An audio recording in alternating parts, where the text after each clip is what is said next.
All right, all right, all right. Peace, peace, peace, family. So, um, another episode, another African worship. Hopefully, you guys can worship with me. Before we get started on the worship, which is actually going to be an analysis of the different chapters of the upcoming book. I'm actually really excited about this book, and this is why people say, look, if you're going to go if you're trying to accomplish something, right, it takes a number of steps. And the first step is the hardest, you know? But what you have to do as an individual is you have to work on your self discipline, right? And I'm not saying this because I'm saying that you are personally undisciplined. I'm just saying that one of the qualities of a human being is to have that discipline, right? And that said, um, I wasn't sure how to articulate this book. I kind of had writer's block, but I said to myself, look, what I'm going to do is every day for this month, pretty much, right? Every day I'm going to write out like what I want to say in the next chapter, in each chapter. And so far I've been doing it, and it actually helped to solidify the writing, as well as it helped with my own personal decisions in life. So this book is coming out. It's starting to look like a self-help book, right? Because one thing, you got to go by the market, right? You probably could see from the chat. Tyler said, "When am I going to Botswana?" I have no idea, but maybe I will. I don't know. But Tyler Solomon's here, so peace to Tyler Solomon. But like one of the things about yeah, about this, like I said, you want to go by the market, right? So you could kind of see from the chat that, or from this video's headline, that the book was originally supposed to be a philosophy book, right? But actually, we're going to talk about practical knowledge a little bit later. But like realistically, that's one of the issues that we have as a people, is that we're talking impractical knowledge, right? Or we're talking impractical knowledge when we shouldn't. So I gotta actually figure out what date this all starts on. So today's the 14th, so I guess this is May 7th. We have to go back to May 7th. But yeah, so basically, I'm just pointing out that realistically, actually, I think we probably did May 7th.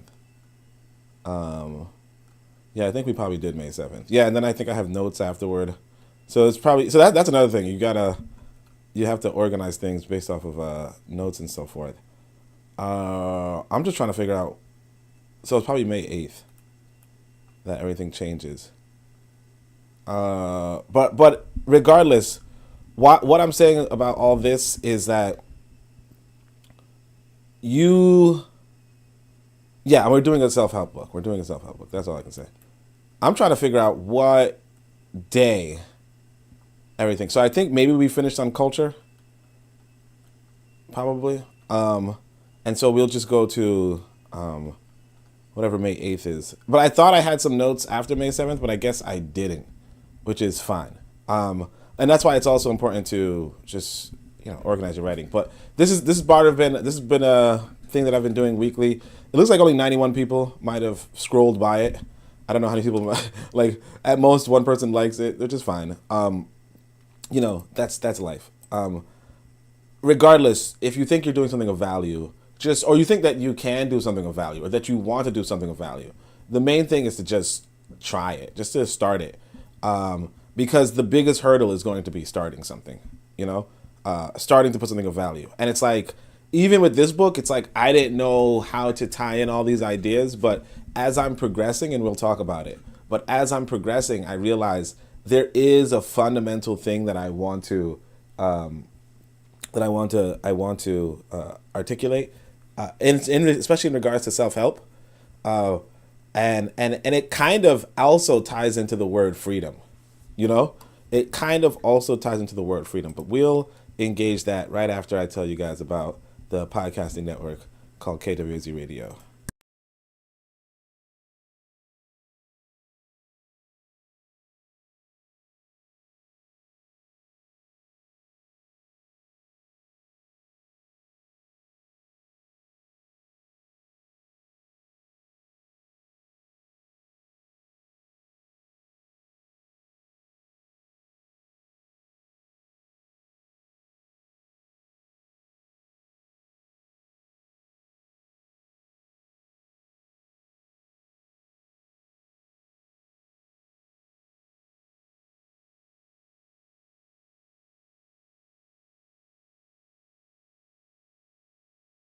All right. So in regards to freedom, right? And this is actually pretty interesting. I'll just do it. I'll just talk about it right now, right? One of the things that I started to realize in regards to self-help, because while you're writing this book and you're thinking about these big concepts, you realize that one of the most important questions, or one of the most important things. All right. So there's two things. One, I have to read this book. I was trying to read this 700-page book before I started writing this book. Okay? But, like it's a 700-page book, so whatever. Turns out I was reading the wrong 700-page book. So it turns out I have two 500-page books that I was supposed to be reading, but instead I accidentally read the 700-page book. 700-page book was all right. And, like, I think, for what it's worth, like 300 pages were like pictures. So technically I just read a 500-page book, but it was all right, or a 400-page book, right? It was all right, but it wasn't the book I was looking for. The book I was looking for was, actually, I could probably explain to you guys better with pictures, right? So this is, the African Blood Siblings website. Sometimes you can go to the newsletter. Newsletter has stopped being updated, and the archive has stopped being updated. But around the time that I've started mostly posting pro-black perspective videos to it, so around the 4th episode, I just kind of stopped. The Omar Johnson versus Tariq Nasheed. Anyway, so back in the day, I had this ancient Egyptian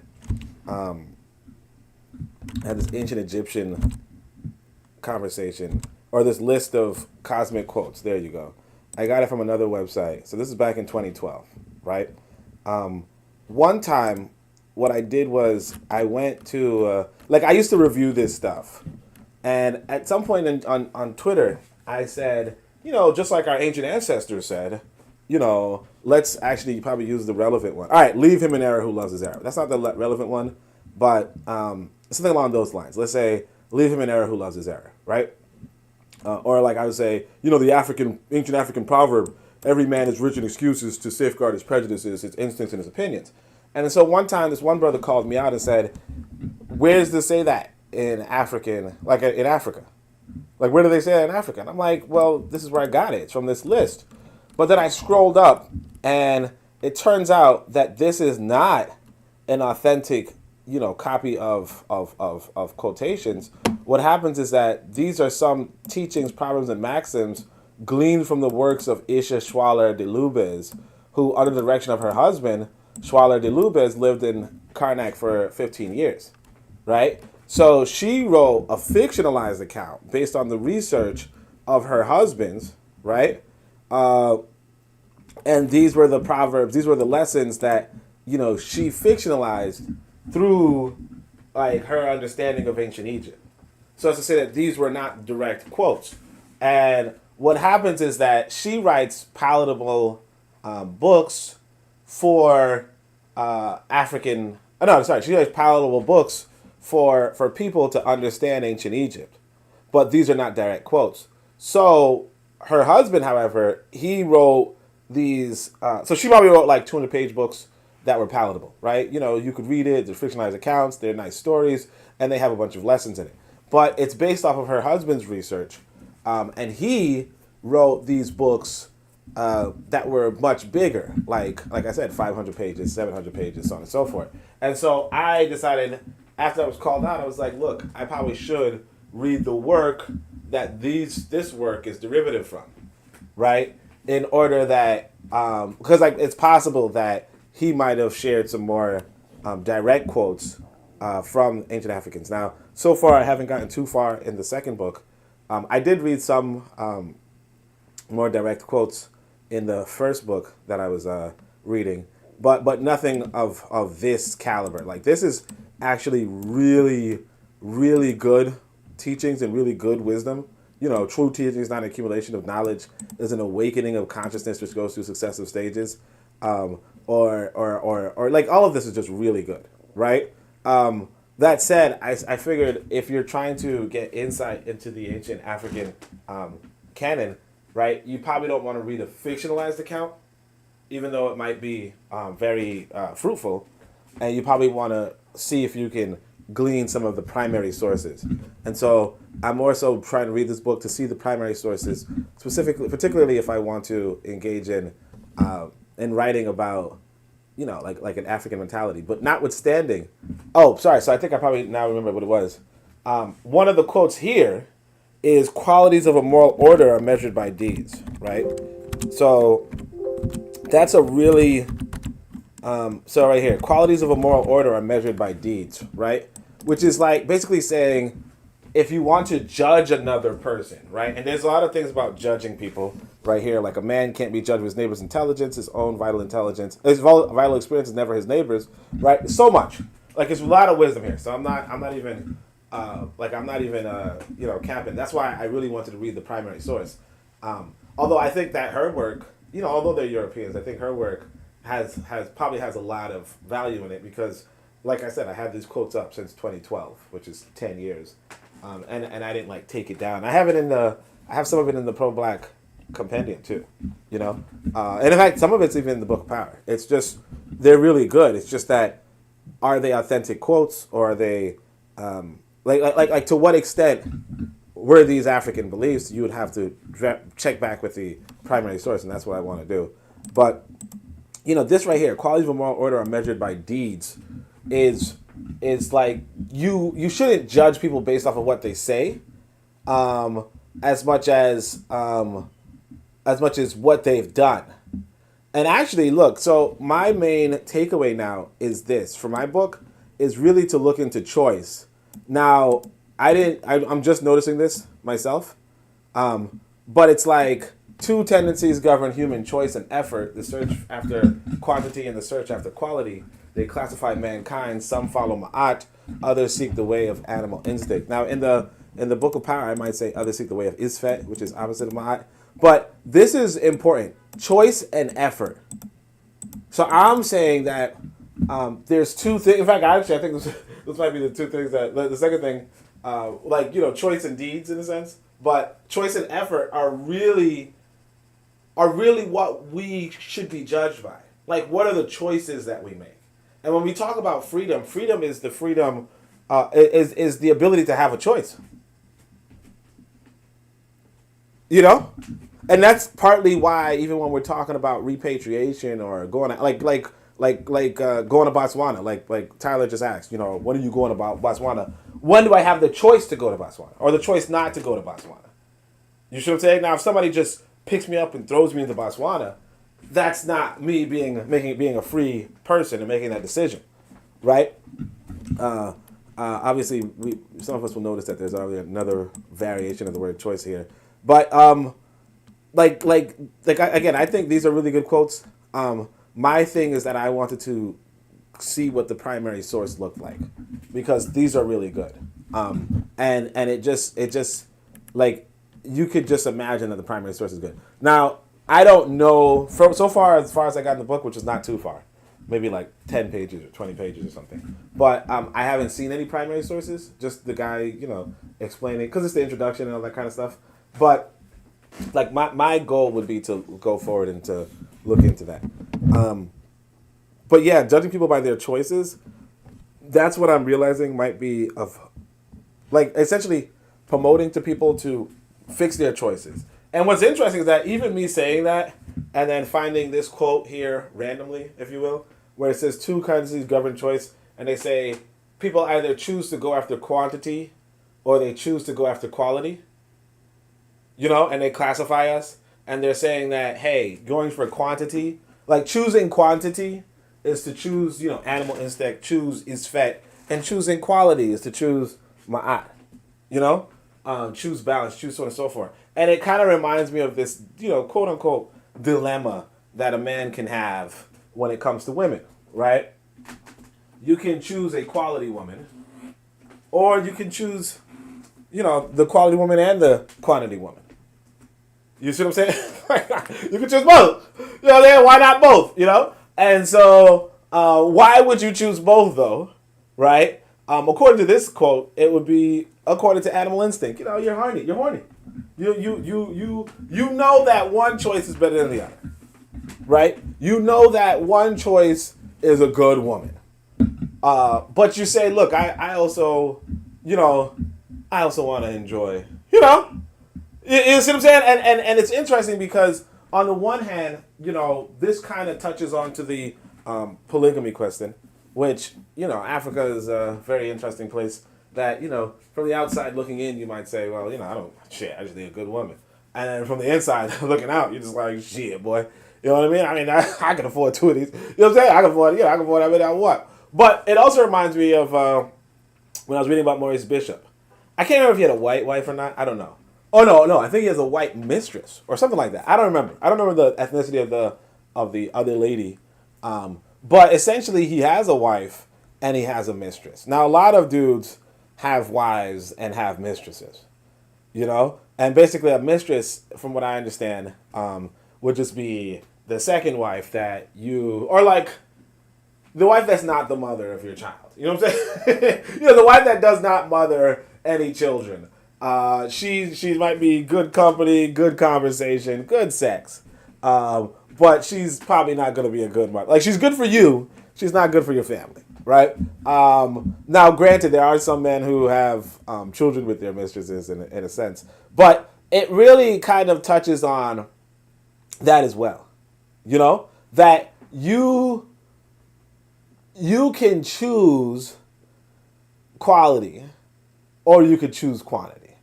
And not to say that they're mutually exclusive, because, you know, obviously there could be two qualified women, but like two women who would make great mothers of children, right? But there's also the possibility that one woman cannot make a good mother for your child. And should you then not choose her? You understand? Or even for like the case of women, you know, one man could probably not be a good father, but he could be, you know, he could take you on vacations, he can buy you gifts, he can, you know, dote on you, and he can put it down. You know what I'm saying? He knows how to lay the pipe.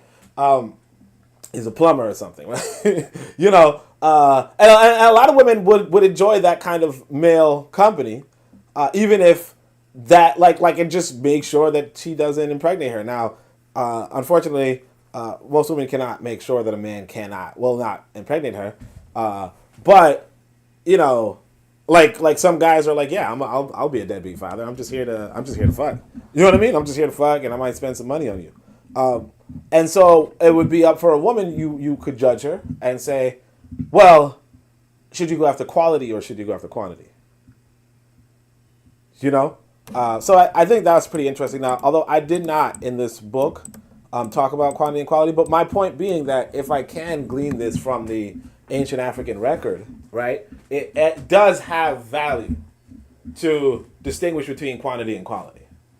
You know, without biting this particular work. Although this particular work is good, and I don't fault it for that. Anyway, let me see what the chat's like. There's nothing in the chat. But all right. Speaking of which, I can't even see this. I thought I would have fixed it today, but I don't even see this conversation on the screen, which is bad. Wait, let me see if that's Oh, I think I have it. No, it's not. I don't see it. So, wait, where is it? Where is it? I don't see it. But yeah, my goal was to have the YouTube chat on the screen, but apparently it still isn't there. But it is what it is. We can't win them all. It's like I didn't even have the scrolling text. This is the kind of shit that I'm talking about with regards to I actually did this. Like, I know I was complaining about it before about how I shouldn't update the thing, but I said let me try it once more, just to make sure that like maybe it would fix it. Maybe I just got like a broken translation or something. Okay, so here I finally got the scrolling text back up, which is good. I'm just gonna delete this one. I'm gonna put the scrolling text a little further down, and let's just add this. So maybe it might be that I had to re-add the scenes, and so I'll let me just try that. See if I can No, it's not working. All right, so it's not working. All right, anyway, so we can't fix it right now. But all right, so that's pretty much one of the things that I thought was interesting, just this idea of freedom of choice, right? Or of choice, of judging people based off of their or what we as African people have to do is fixing our choices, right? So now we get to chapter family. So family.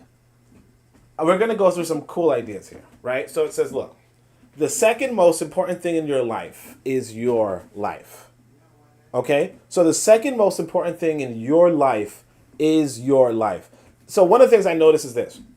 I talk about race, family, community, and nation, right? But I talk about it in the opposite order that I wanted to originally talk about it.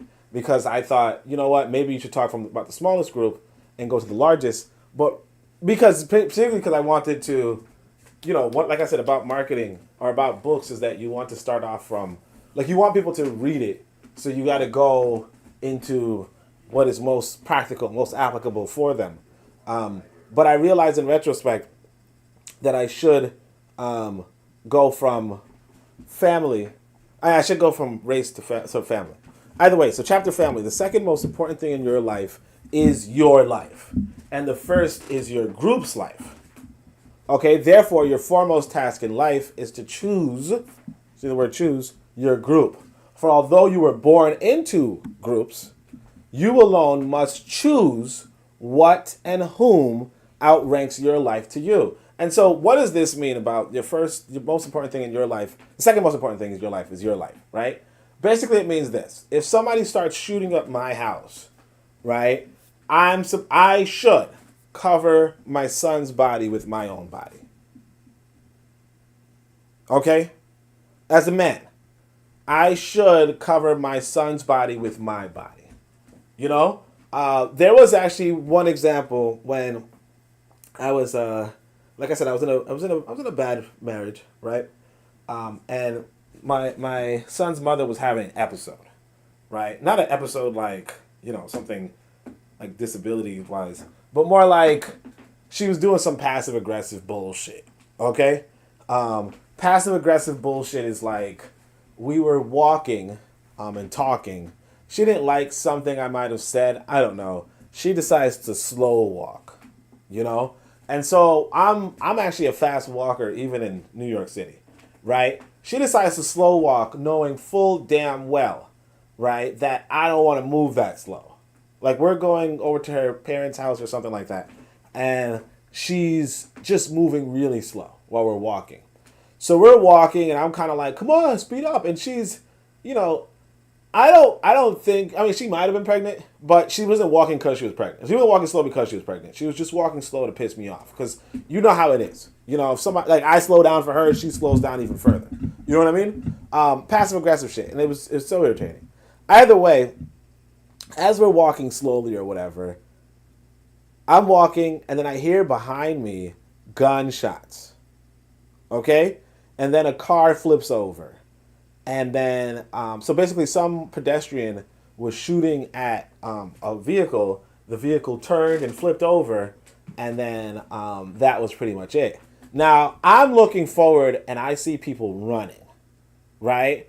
So it looks like everybody's everybody I see is running away from the gunshots. So my first, reaction is, let me run forward too. I turn around, right? And my son's mother, who's capable of running, was walking. While there was an active shooter, and I think she might have been pregnant, while there was an active shooter, shooting towards her direction, no less, right? So I, instead of continuing to run, obviously, I now have to put my life behind me. And I don't know if I ran back to her or if I went around a corner and was like, come on. And she's still walking. Now, of course, I'm pissed because I don't know who's shooting. I don't know why they're shooting, right? But she's walking just slowly towards me. Like there's not an active, like it's not like we're not in a war zone. Now Brooklyn's not so dangerous that this is a common thing. This might have actually been the first time that I was, like the first time either of us were, party to, like, in the shooting, like in the war zone, basically in the battlefield. Notwithstanding, it was like, come on, there's a time to, walk to piss me off. And this just isn't that time, you know what I'm saying? like, you could get caught by a stray bullet, right? And I'm pretty much standing in the crossfire now for the stray bullet. Either way, eventually catches up, and she's traumatized. She alleges that she saw the shooter, because I didn't see the shooter, and he was running forward. And apparently he might have actually been on the train with us after he went on the train, but she wasn't saying anything, which is, again, like it made me... Like, again, like when you talk about choosing your family, right? It made me, like, question, why did I make this choice? Because even in this example, I mean, I guess we didn't have a kid yet, so she might have been pregnant, I don't know. But, like, even in this example, you say to yourself, if this is the mother of my child, if the mother of my child is not even going to do certain things for the survival of us as a group, right? I might not have made the best choice. You know what I'm saying? Like, I might not have made the best choice because something basic because you're putting my life at risk now for no reason. Because we could have both been dead. Like, if somebody was, like, if it was a random shooting of pedestrians, for instance, right? Because you don't know in the moment what kind of a shooting it is, right? If it's a random shooting of pedestrians, I would have been killed and she would have been killed. And, of course, this podcast wouldn't even be. Because this was, like, I don't know. A couple, like 8 years ago or something, right? But, because like I said, my son's mother was pregnant, you know what I mean? So, like everything would have just been put to a halt, and all because of not just passive aggression, but also because that survival instinct, just wasn't there, Anyway, so again, the second most important thing in your life is going to be your life. As a man, you should be able to, You should check the burglars. You know what I mean? You hear some noise, you should go and check to see what that noise is. And as a woman, you should be able to protect you. You should be able to stand over your children. You should not drink when you're pregnant. You should so on and so forth. So your foremost task is to choose that group. Choose who you will forfeit your life for. And a lot of us will obviously choose our children, right? But even not just our children, like I said, you choose your wives. You choose your, your family if you like your family, that kind of stuff.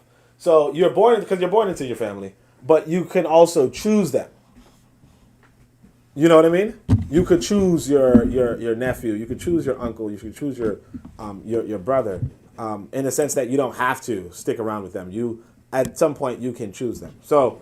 Let me just see let me just catch up with the conversation. Okay.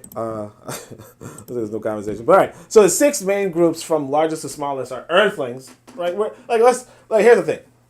So of course my book is going to be a little bit more on the scientific side, and like realistically we are Earthlings. You know what I mean? Like we're just members of this Earth, right? Then there's species, obviously speciation. Then there's race, right? So species for us would be humans, obviously. Race would be, although technically people would say the race is Homo sapiens sapien, but for lack of for this sake, we'll just say species is the humans, right? Race is obviously African versus Eurasian. Nation would be, what nation are you? I decided to put up 4 national flags: Tanzania, South Africa, Ghana, and Jamaica. And obviously, realistically, I'm like an American citizen, so, but I'm just not going to put up the American flag, you know what I'm saying? But anyway, but nation, then community, which is what community you'll be a part of, right? Like your local, like essentially your local network of families, right? And then of course your family, that's another group. And then beyond that, obviously, is you the individual. But so you as an individual is going to be a member of a family. Your family is going to be a member of a community. Okay? Your community is going to be a member of a nation. Your nation is going to be a member of the race. your race is obviously a member of the species, and the species is obviously a member of the planet. You know, yeah, because essentially once we move off of this planet, you're not necessarily going to immediately become a different group, but over time you would be a different group. You know what I mean? And not off of no evolution, you'd be a different group. It's just that if you're living on the moon or you're living on Mars, your needs are entirely different. And then, of course, the farther away you move out of this solar system, like again, like your communication, your like everything's just going to be different, obviously. Because let's say the moon project starts failing, and then now you want to return to the Earth, right? The Earth's not the same Earth you left behind. You know what I mean? I mean, it depends on how quickly this happens, but you understand what I'm saying. I mean, it is kind of bordering sci-fi, but you get what I'm saying. So, all right. So, choosing your family is the most important decision you will make, as your access to every other group depends on your choice here, right? Your access to the community, your access to the nation, your access to the race or what have you, really depends upon how good your family is. You know, and like I said, like my family choice was bad, which is why I'm a little bit more reluctant in trying to expand my family or trying to be married. Although now I'm kind of flirting with this idea again. I mean, I tend to want to get married pretty quickly, you know, all the time. Like, but you really have to meet like I said, you have to know that or you have to be convinced that you're making a good choice, which is not thing. So it says, do not rely on luck. You were given a choice. You were lucky or unlucky, but choose again. So when it comes to family, you're born into a family. You were already given a choice. You know, who is my son's father? Oni.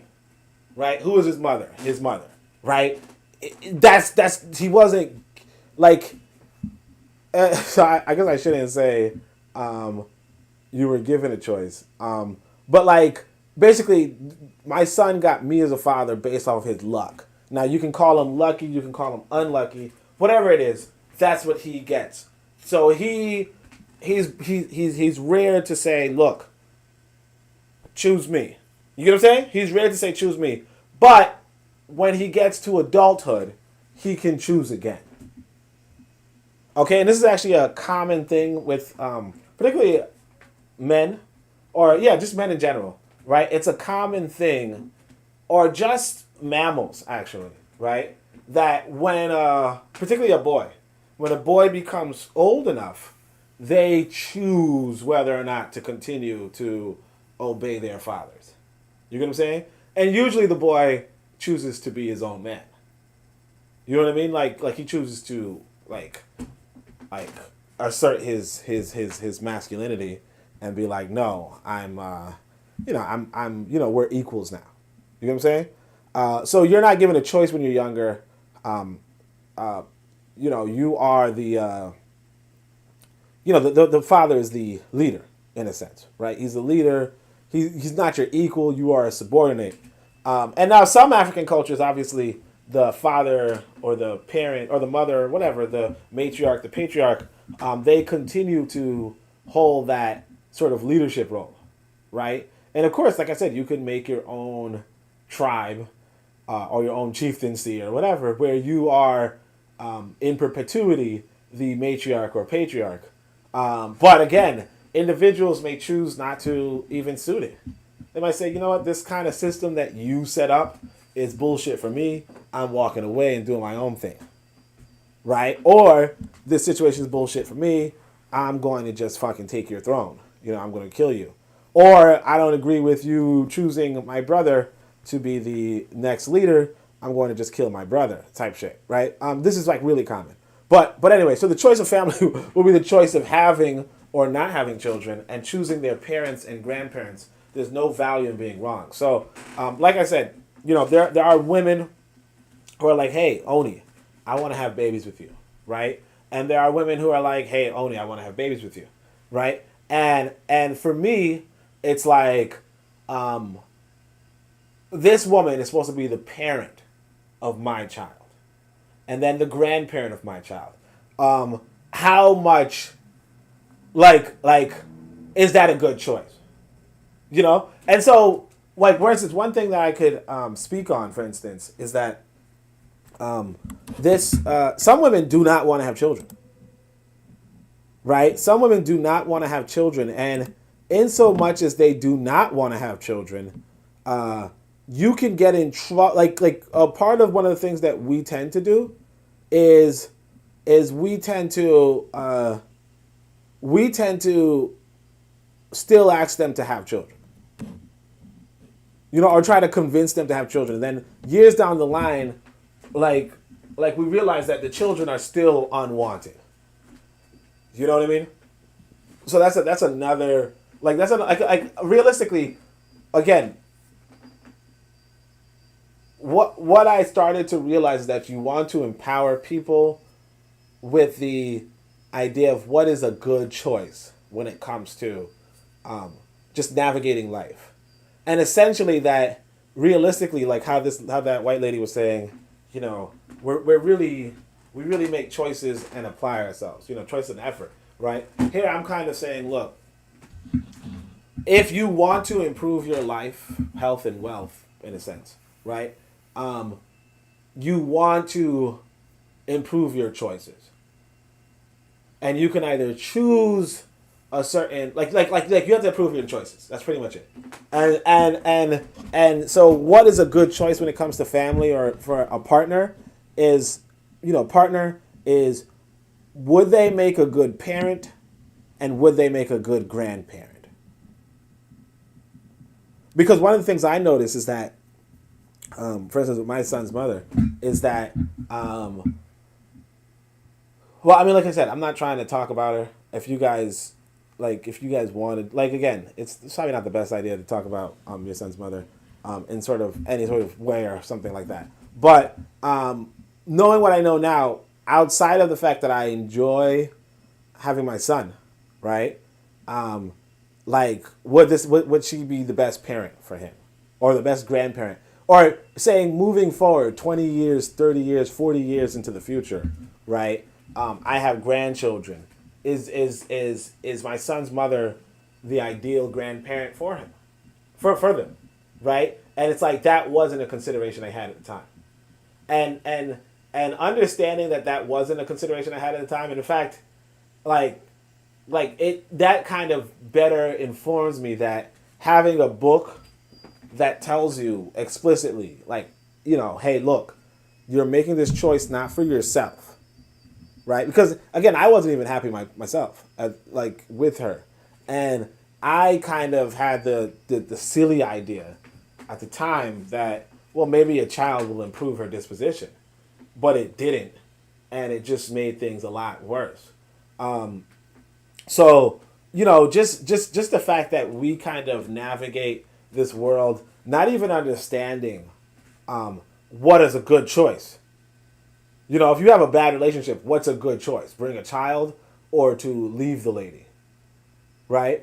And what happened with me was, you know, I didn't even know what the good choice was. So it is really critical for us to, this is actually this was, sometimes when I look at what to write, I say to myself, would it be something that I should have read?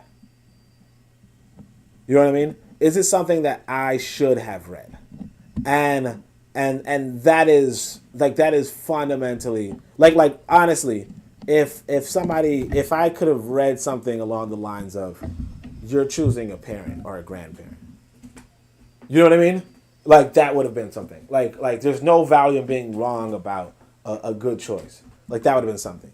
Because even now, like I said, you know, I mean, I could have my pick of women, but, you know, like, who, like, long term, and like very long term, how can I provide for these children, like provide them with a good grandmother or a good grandfather, like in me, right? How can I provide for them? That is the question that I have to encounter now, based off of what I've learned since, and so it's really valuable. So he says the consequences of your choices today affects generations of people. How you should view your choice is the partners you choose are tools for your objectives in the larger group. So that's another thing to it too, right? Like for instance, because I don't want to talk about these women in case they listen in the future, but like some women, I would say this is that they love you. Okay?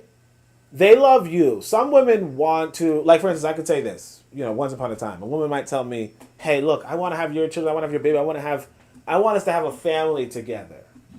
Right? And that's fine. But what community action does this woman want? She might not want any community action.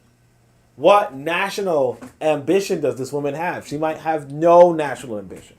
What does this woman desire for the racial group? She might have no desire for the racial group. So there are going to be women who are like, hey, look, I just want to have your family. I just want to have your baby. And there's nothing greater than that. If we could live at home and occasionally go on vacations and, just have a peaceful existence, just you and me, for the rest of our lives, right? That's fine. And like a lot of men would like that. Okay? A lot of men would like that. But if we are, and this is why it comes back to the good choices idea. If we are really astute, if we are really trying to improve ourselves or improve the lots, or really, really trying to improve our people generations into the future, right? Then you have to have more ambition than just your family group. So we're going to talk about organizing in this book too, and essentially, like that's not enough. Like what are your bigger objectives for the community, for instance, right? That's where the question of a relationship comes into play, and it kind of actually touches on the misogynist that we say that we don't like, Cheikh Anta Diop and Frantz Fanon, and I'm not going to say Du Bois is a misogynist because I feel like he's a mulatto and he might have messed with a mulatto woman, but when you talk about these individuals, right, and their white wives in a sense, right, you kind of see that their wives, although I don't know if these men had children, I know Nkrumah did have a child, but their wives might have shared their objectives in community, in nation, in race, notwithstanding being of a different race, right? When I think about Du Bois, for instance, although, again, I think Du Bois' wife might have just been light-skinned, and in case, Du Bois is, of course, himself a mulatto, but when it comes to Du Bois, like, this woman, after his death, is still publishing books on race. Cheikh Anta Diop's wife might have been assisting him in terms of race. Frederick Douglass's white wife, in a sense, not his black wife, because his black wife, people condemned him for this. No, was it Frederick Douglass? No. Sorry, this was Du Bois again. Du Bois's black wife originally was illiterate, right? And people kind of condemned him for that, saying, why is the most lettered man, one of the first graduates of Harvard of African Americans, why is his wife illiterate? Like, what kind of a person talks about women's rights and so forth, and then his own wife can't read? But I'm saying all this to say that you do want a wife with a larger ambition than you. Now, obviously, you don't want a white wife, but you do want a wife with large ambition as well. And what happens is that sometimes you'll encounter women who do not have large ambitions, right? But they might just enjoy, the pipe. You get what I'm saying? So that's actually the next one where it says choosing based on sex may be nice for a day. Okay? But think of your grandchildren. If the bond their grandparents have is solely that each one reaches climaxes in the bedroom, what value is their bond? This is why it's foremost to stress life, health, and wealth, right? again, you can meet, maybe I might say it. So it says, you'll be old, but if you are healthy and wealthy and alive, your grandchildren will see a reason to choose you and praise you for your foresight. If you are healthy, wealthy, and alive, and then they can multiply what you've earned and learned. But if you don't prioritize life and living, you may well be dead, right? But not just that, it's like realistically, you want to have a good community. You want to have a good community because what happens for your children is this. Your children are going to need to bond with people in the community. So Zubiri, the book Zubiri that I wrote, that touches on like it has this one philosophical conversation. So Zubiri is one of those philosophy books, right? Another one of the philosophy books, but it's written in a fictionalized way.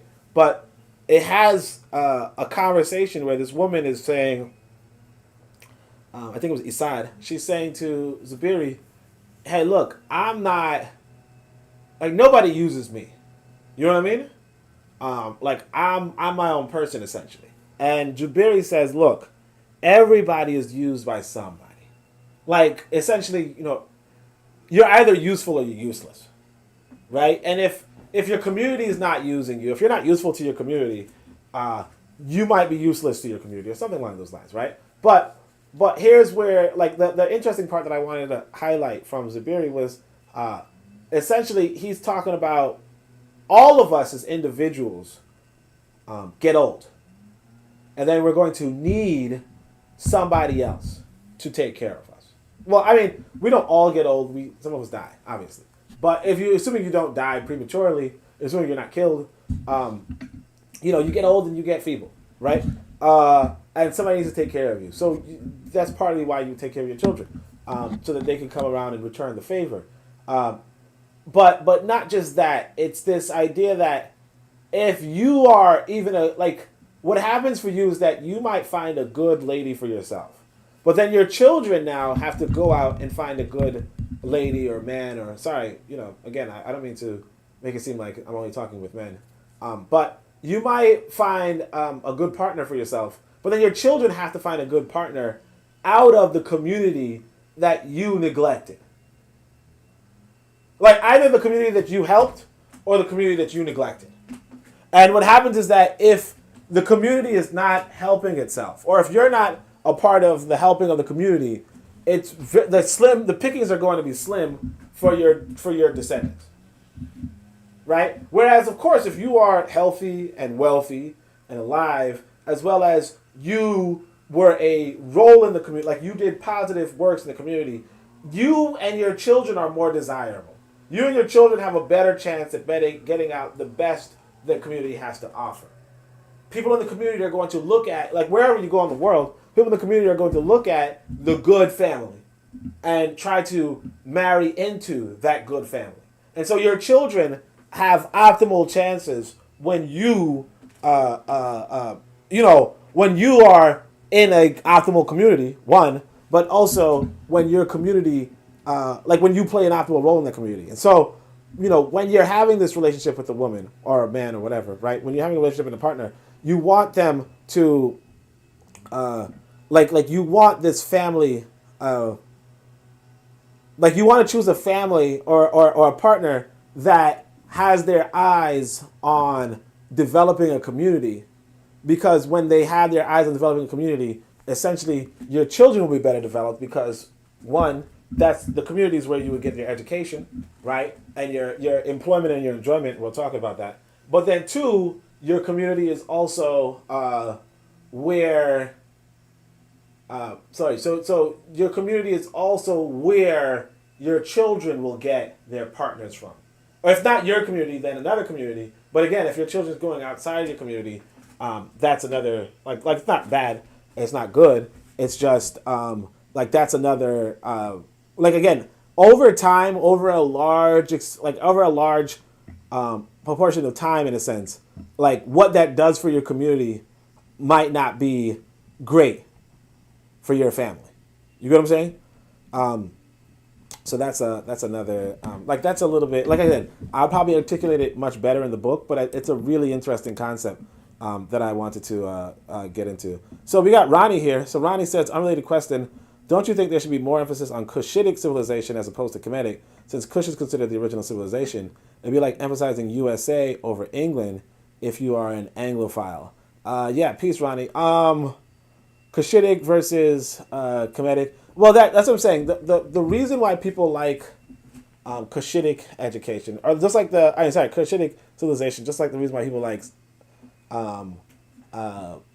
Greek civilization, is because of the amount of literature available. You know?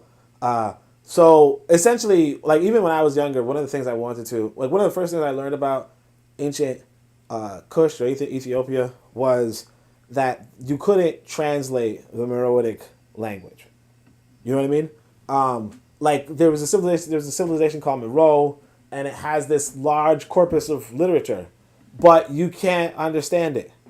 So it's just like one of the things about us is that it really comes down to, you would love I think we would love to engage our ancient African ancestors, but the reality is that you cannot. Like you can't. It's just or like the things that you can, you won't be able to learn enough, realistically, just based off of that. If there were like a body of literature that covered, let's say, Darticket or something, or what have you, right? And you could read it, then I think we would. But the reality is that one, we're not there, right? We can't go there. Two, there's no, like, if you were to like record all of the literature, like take a video, let's say Darticket. If you were to take a full video of Darticket, you could probably do the video in 30 minutes. And if you were to analyze the video and see what you can glean from the writing there, right? It'd probably be another 30 minutes. Like it'd probably be like an hour-long documentary. Whereas when you're talking about ancient Egypt, you're probably talking about like 56,000 pages, you know, that you can read. And so it might take you, like if you were to say like do a complete documentary on ancient Egypt, like it'd probably be like a 7, let me see. Let's just give a number, like maybe like be like a 700-hour study. You know what I mean?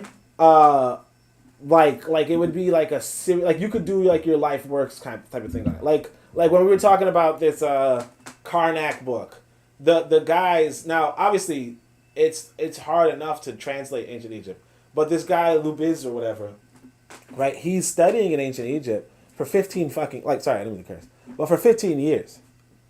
You know what I mean? And he's not in ancient Egypt. He's in Egypt. He's in the ruins of Egypt for 15 years, and he's studying it. Day in, day out, and he actually can read the language over here and see how this corresponds to some astronomical data. There's a lot to it. Whereas when it comes to like a lot of the ancient African civilizations, it's like, even if you record all the stuff, right? Like if you can't read it, you can't read it. It's like I was actually I was looking at this video of this Chinese lady who was doing Duolingo in Mandarin, and she's saying how easy it is or what have you, and then she's whatever. But like if you show me a bunch of Chinese symbols, I just can't read it. And whereas today you can find a translator for Chinese symbols, you cannot find a translator for ancient Cushitic civilizations. You just don't know what it says. And so I think that's partly why people don't have that strong emphasis, because even though Egypt was beautiful and even though ancient Kush was beautiful, more beautiful, right? It's like it doesn't matter if you cannot read it. It's like the big question of why do we? It's like kind of like when you say when we're Anglophiles, right? Like allegedly the Francophile Pan-African tradition is better than the English tradition. Or allegedly, there's a lot of really good Spanish speakers, but you just can't engage it. Just like with the Swahili thing, like it doesn't matter how good Nyerere was. Anything he might have said in Swahili, I cannot tell you if it was elegant or not. Now, granted, I can learn Swahili, but you cannot learn the ancient Cushitic language. Some people don't even think you can learn the ancient Kemetic language, but I think obviously you can, right? But not even completely. But like for the Cushitic, it's like forget it. Like there's nothing remotely there. Although Clyde Winters does assert that he can glean some of the Cushitic language, right? But I actually had a brother Kamji had an interesting interview, and he was saying that like I asked him about the Clyde Winters, and he's like, yeah, Clyde Winters, it's not as rigorous as you would think, Now I don't know. I like Clyde Winters, but like yeah, it's just that's just the like just to go off of that. That is the reason why people like Kemet, because the literature and the culture, like the reams of documents that you get, like they were meticulous people who recorded themselves, and not just recorded themselves, but for what it's worth, they were like you could actually translate it based off of the fact that the Greeks, like there were documents that existed or that continued that, whereas the Greeks could see what they said. You know what I mean? So because the Greeks could understand them, and because you could understand Greeks, you can understand a lot of ancient Egyptian literature. But like when it comes to other groups, you just couldn't. But I definitely think that the Cushitic civilization is admirable. And inside of the Book of Power, I do discuss both of them and how they differed, right, and why they differed. And in that sense, like the Kemetic civilization isn't like I do like a synthesis of the both of them, but the Kemetic institution is really interesting in the sense of its hierarchical structure and its secret knowledge structure. And so I think what is good about the Kemetic civilization versus the Cushitic civilization is that the Kemetic might have been multiracial. And so they move differently, than the Cushitic, who were monoracial. And whereas we might say, well, the monoracial model is better, obviously, it's better. I mean, actually, that's the thing, though. It's like, at the time I was more centered in America, so I might have said, I might have looked at Africa as partly more multiracial, even though it's, like it's really very monoracial. But I might have been looking at Africa from a perspective of you want to have secret education and elites and so on and so forth, as opposed to, like that general education that you would have had in Kush. But like Kush essentially represents a peacetime type of civilization versus Kemet, which represents a kind of civilization you would model in a situation of war. And so it really just comes down to that as well. Do you, like, to what extent are you at war? And to what extent do you have to be mindful of this war? You know what I mean? Like, to what extent is knowledge, like, should knowledge be available to everyone? Or to what extent should knowledge be secret? Because Kemet essentially has secret knowledge, secret societies, secret orders, right? And that has its value, especially inside of a situation where people are at war. And so yesterday we had a conversation on Shoot the Breeze where I think Koku asked us, would we have spies in other countries if we were a free people? No, sorry, if we have a powerful African state, would we have spies in other countries? And it's like, absolutely. But if you have spies, then you have secrets as well.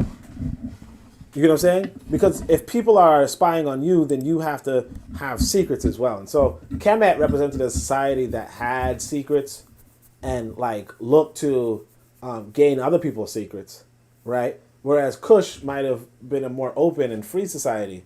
And so like, would you have an open and free society in today's time period where you have a bunch of race traders, right? Or where you have a bunch of people who are working for Europeans in a sabotaging way, right? And it's like, no, you probably would want to be secretive. And so that's where Kemet also comes into place, where Kemet represents a society that tries to protect itself from Ascati and enemies. And so that's another aspect to it. You know, it's twofold. But all right, so then this is the next one. This is the next chapter. It says chapter community. So it says, no one is an island, and whether you wish to live by yourself or with your family, you must live in a community. And if you are responsible, mature, and adult, you must take up a positive role in your community. So again, you want to, as an individual, right? You want to be a part of a family, and your family should be chosen such that you also are a positive role in your community. You get what I'm saying? Now, this is easier said than done. Because like I said, especially if you live in a city, because cities tend to not have communities. Okay, cities tend to not have communities. Cities are like the destruction of communities in a sense, right? And this is not just in America. This is it's not just in the West, or it's not just among black people. This is among white people too, right?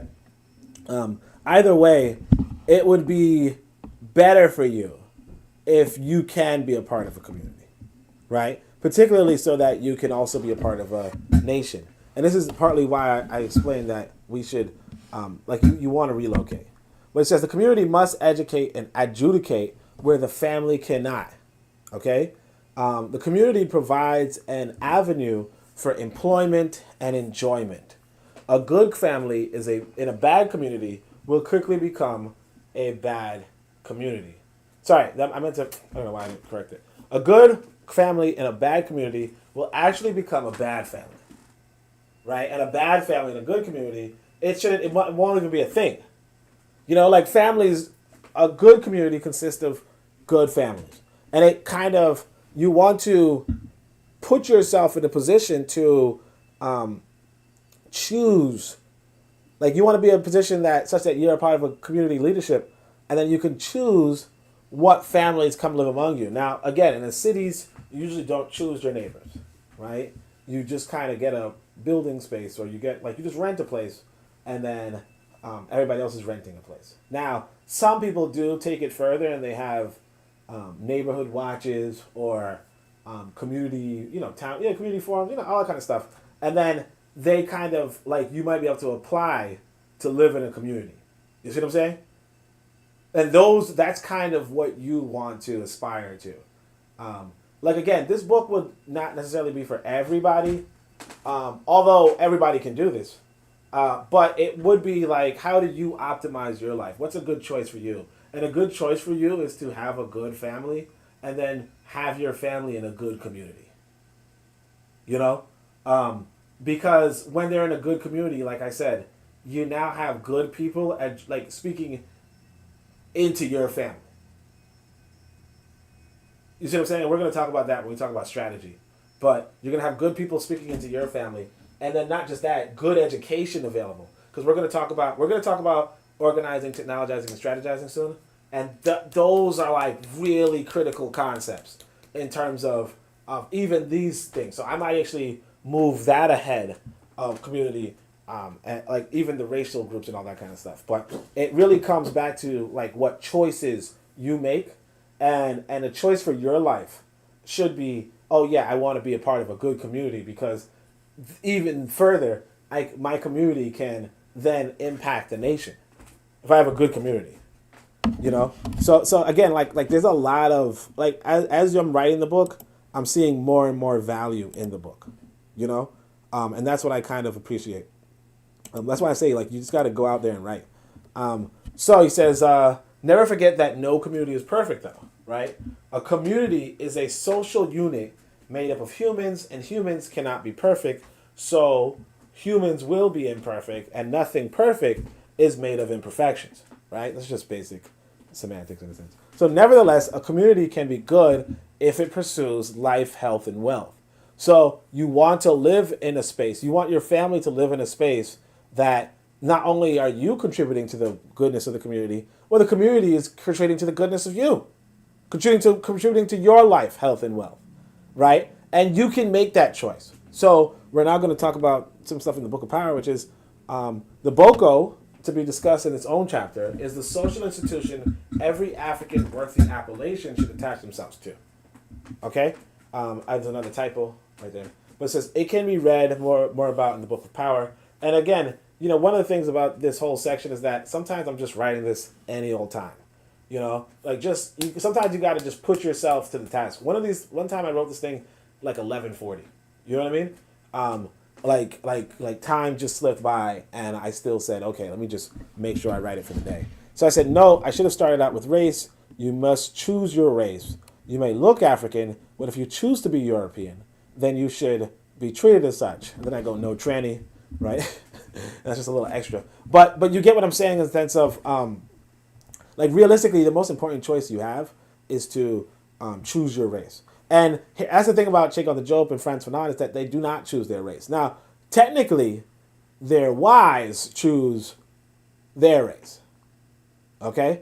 But they themselves do not choose their race. Now, obviously, they have their own reasons. They want to be a part of a community of scholars and so on and so forth. But that's why, again, it is what it is. It's not too important. They're not alive right now, so it doesn't even matter. So here we have the next one. I think this might have been one of the ones that we did late. It says chapter nation. So I think the whole book should emphasize choice. So this is where I start talking about, now I have a theme. Because see, when I started the book, I did not have a theme. I did not have a title. Now I kind of have a theme and a title, right? It's not going to be some, blah, blah, blah, philosophy book. It's going to be a self-help book where we talk about the good choices you make, right? And one of the good choices is you choose your nation. So, and of course, you should choose your nation even before you choose your community, even before you choose your family, right? Now, granted, you can choose a family before you choose a nation, in a sense, or a community, but you should choose a nation, because again, like the amount of languages, like what Ronnie was just asking about ancient Egypt versus ancient Kush. If you choose to study ancient Kemet, or you choose to study ancient Greece, or you choose to study ancient Rome, or you choose to study ancient Kush, obviously ancient Kush is the best example, but how much can you study? Now, maybe you possess some skill that most of us don't, and maybe you can devote yourself to translating. That could be a thing. But outside of that devotion, if you want to just, say, I want to study the literature of ancient Greece, or I want to study the literature of ancient Rome, or I want to study the literature of ancient Kemet, or I wanted to study the literature of ancient Kush, the reality is this, that if you wanted to study just the literature or whatever, the most literature might come from ancient Egypt, right? Then maybe Rome, then maybe Ethiopia, maybe Greece, and then, for what example of what survives and what you can actually read, then it might be ancient Kush. Now, the best literature might be ancient Kush, but whether or not you could find it, you could study it, it's another thing. And so, even when it comes to nations, it's like if you if you say, look, I'm going to choose China, or I'm going to choose Russia, right, or I'm going to choose America, or I'm going to choose Tanzania, right, or I'm going to choose Ghana, whatever. What languages do you know? Even if you look at these flags that I have, Tanzania, their national language is their national language and their side language. Their national language is English. Their side language is Tanzania. For South Africa, their national language is For Tanzania, it's Swahili, and their side language is English. For South Africa, their main language is English, I think, and then their side language is let's say Xhosa, something like that, right? Xhosa, right? And it's going to vary in South Africa because you have the Xhosa, you have the Zulu, you have other groups. In Ghana, it's the same thing. You have English, I think, as a primary language, and then you have as a side language, you might have Twi, or you might even have some Yoruba, you might have some Fulani, so on and so forth. And in Jamaica, same thing. You'll have you'll have English as the main language, and then Patois, which is just English again, basically just have the English, right? And then you might say Jamaican English or whatever, but you just have English. That said, like, what can you understand as an individual? Like, if you're trying to be impactful inside of a community, can you understand the language in the community? And so with Jamaica, well, at least for me, that would be easy. And for Swahili, it wasn't. Like, for Tanzania, it's not. For South Africa, might be easier, right? Of course, you're not going to pick up on some of the Kosa or the Zulu inside of the language, but at the same time, it's probably more doable, probably more learnable if it's just English. The same with Ghana. Like when I was in Ghana, a lot of people did have private tweet conversations in front of me, and I could just smile. I couldn't say anything. I couldn't think anything because it is what it is. So it really comes down to what you as an individual have to get serious about. If you're not serious already about knowing a different language, because one of the things about the Americans generally is that the Americans only know one language.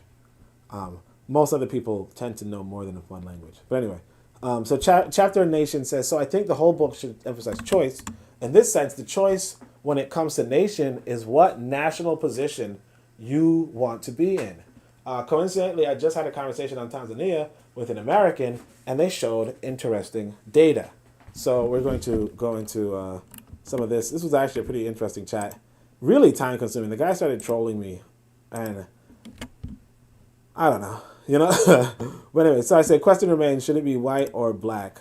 So I said, look, Tanzania has its own major businesses. So this guy writes me randomly. He says, I said, whoop, there it is. We African Americans help steal from the world, and we want our cut. So he says, when we won the Civil War, then we took the West as the Buffalo Soldiers. In fact, the U.S. can't win a war without its black soldiers. And in return, we want what is owed. We want our part of the stolen treasure that we help steal worldwide. So, actually, it's not the one. Then I say, whose man's is this? He says, I don't need whitey to value me. The history we've learned is that everything ADOS got is because a white man gave it to us. The truth is opposite. ADOS took everything that we got. The only mistake of the CRA, civil rights, was that, I don't know what A is supposed to be, was that only got social integration and not economic, right? So basically he wants more, so it's like, so you want deeper integration while preaching economic independence for the Africans. Nah, for real, whose man's is this, right? And then I think this is it. Oh yeah, this is the one I wanted to see. So I said, this Negro has to be a Pan-Africanist plant because ain't no way he linked this website to try and prove a point. 6 out of 7 major corporations in Tanzania seem to be Tanzanian, and he's mad that Coca-Cola made the list. He's probably just trolling as a Pan-Africanist, right? So this is the link. And this is the link, but it takes you to this page, and I could kind of show you that it takes you to this page. But yeah, so this is the page, and it says these are the global corporations, the major corporations, organizations in the United Republic of Tanzania, and you can kind of see. Well, you got CRDB Bank, which I think is a Tanzanian bank. You have Dar es Salaam Community Bank, National Microfinance Bank, which is a national bank, obviously. Nico Insurance Tanzania Limited, Tanzania Cement Company, Tanzania Breweries, Tanzania Cigarette Company, Tanzania Portland Cement Company. So this actually might be, I don't know if these are foreigners, but in fact, actually, I can say this in retrospect because I really wasn't. I knew the guy was trolling, so I didn't really take the conversation too serious. But in retrospect, like I said, the business ownership of foreigners is very limited in Tanzania, but they do have a role in like I said, energy and mining, right? Which some of us would say is like I said, I had this European like I was living in a house and these African man had a European wife and she was actually critical of. She was like, oh, they should not have those are the things that they should have themselves instead of the other things. And it's like, yeah, technically, but also like it's a wider question of what are black people's capabilities, and that's another reason why I think we as a nation should like we have to look into what kind of education we provide. That's not, again, like what choices we make in terms of education. So I said, so I had the links backwards, but I said, look, Tanzania has its own major businesses, right? Tanzania, and I said, you as an individual, you want to economically integrate into your nation. So this gentleman wanted to economically integrate into America. He's supposed to. Like, as much as it sounds like cooning, he's supposed to want to economically integrate into his nation, right? And I said, your nation is who you will steal for, right? So he's like, hey, look, I want my cut from sabotaging other nations, whether that's the Native Americans, because he's bragging about the Buffalo Soldiers, or whether that's the, African people, whether it's Iran, whether it's whatever. I want my cut for stealing from my nation. So technically, here's what it is. Let's say I choose to live in Tanzania, right? If Tanzania wants to steal from Kenya, right, I'm supposed to say yeah. Right? Or, I mean, obviously that sounds bad, so, hopefully Tanzania doesn't steal from Kenya. You want to, or even like if Tanzania is just engaged in Kenya, you want to be able to influence Tanzania to a extent where you say, hey, look, let's treat Kenya as a brother. You see what I'm saying? But notwithstanding that, you're still supposed to be loyal to your own nation or your own people, your own nationality. And so the question remains, should that nationality be white or black? And it's not really a question, but if you don't choose for yourself, you might end up like this guy. There's no disrespect, but you might end up like this guy, where it's like, hey, you know what? Even if I'm stealing for this white boy, like, at least let me get something. You know what I mean? Like, I'll steal for this white boy, sure. You know what I mean? And that's where it becomes a little funky. That's where it becomes a little complicated. For Forecast is here, he says, "What's up, Oni?" So what's up, Forecast? So all right, let's continue. So he says, this doesn't mean national leadership isn't utmost. I would put this in a book about Ghana. No, I wouldn't put this in a book, but Ghana, Tanzania, and Rwanda have excellent leadership. So if you're talking about on the continent, what countries have good leadership? Ghana has good leadership. Tanzania has good leadership. Rwanda has good leadership. And again, we're not talking about perfect leadership, right? We're just talking about who has good leadership. And I say many other African nations do too. And obviously Russia and China as well. National leadership is utmost. When you think about who is good leadership, it is really Russia and China, and of course Rwanda and Tanzania and Ghana as well, obviously. But America doesn't have good leadership, especially not at this moment. Although it's doing what it can do, it's doing what it will do. But it's surrounded by real, especially in the example of Russia and China, like real men. And of course Rwanda, and Tanzania is the woman's leader, so it's not like she's a real man, but yeah, she's pretty good too. Ghana is pretty good as well. And there's other countries, but again, again, when you're making a choice of what nation to be a part of, you really only have to make one choice. You know what I mean? Obviously, I have the Tanzania, Ghana, Jamaica, and South African flag. I don't know why I don't have Rwanda there, but maybe I'll do that. But I kind of was just going to have the three because I like South Africa. Although South Africa obviously doesn't have the best leadership at the moment. Although Malemba is really good. But then I decided to add Jamaica because whatever. But I'll probably add Rwanda. It's just that it's just too long. It's just too long. That's the trouble. But all right, so anyway, so the two other important things to relate is how instrumental nations are to power. Nations are the most powerful entities on the planet. They are what goes to war, and they control their populations, okay? So engaging a nation does give you disproportionate reach, though nations have limits. So that's another thing we have to remember. Nations are the most powerful entities on the planet, i.e., there's nothing above a nation, So the most powerful entities are, America, China, Russia, England, France, Rwanda, Nigeria, Ghana. There's like no overarching body, Now, obviously, not all of these nations are equally powerful, But especially within their own borders, they are the main power. Now, obviously, if you're outside of the nation, you can still impact the nation inside of itself, obviously. But the point being that there's nothing higher. Now, you might say, well, what about cities? Cities are subordinate to nations. What about towns? They're subordinate. Families, subordinate. Communities, subordinate. But nations are not subordinate to anything except for other nations. If that. You see what I'm saying? Like that's that's what it is. Now, obviously, religious people may say that nations are subordinate to deities or something, but outside of deities, that and I say this to say because when we talk about races, the races are not like they're not actually political units. You see what I'm saying? The nations are. So it says the nation will also have the languages and the universities. So the most important human institution is the university. Okay? So choosing a nation is somewhat a matter of choosing which language and university you wish to practice or develop. But admittedly, this is off the cuff as it's late in the evening. So one of the things that you want to do when you're talking about what nation should I choose is go back to what I was saying earlier. What language do you want to speak? And what university do you want to assist with? You know, I don't know if I showed you guys this video when I was in Tanzania. And unfortunately, my thing is not even going to play the audio for me. But when I was in Tanzania, I was actually walking around the campus of an engineering school.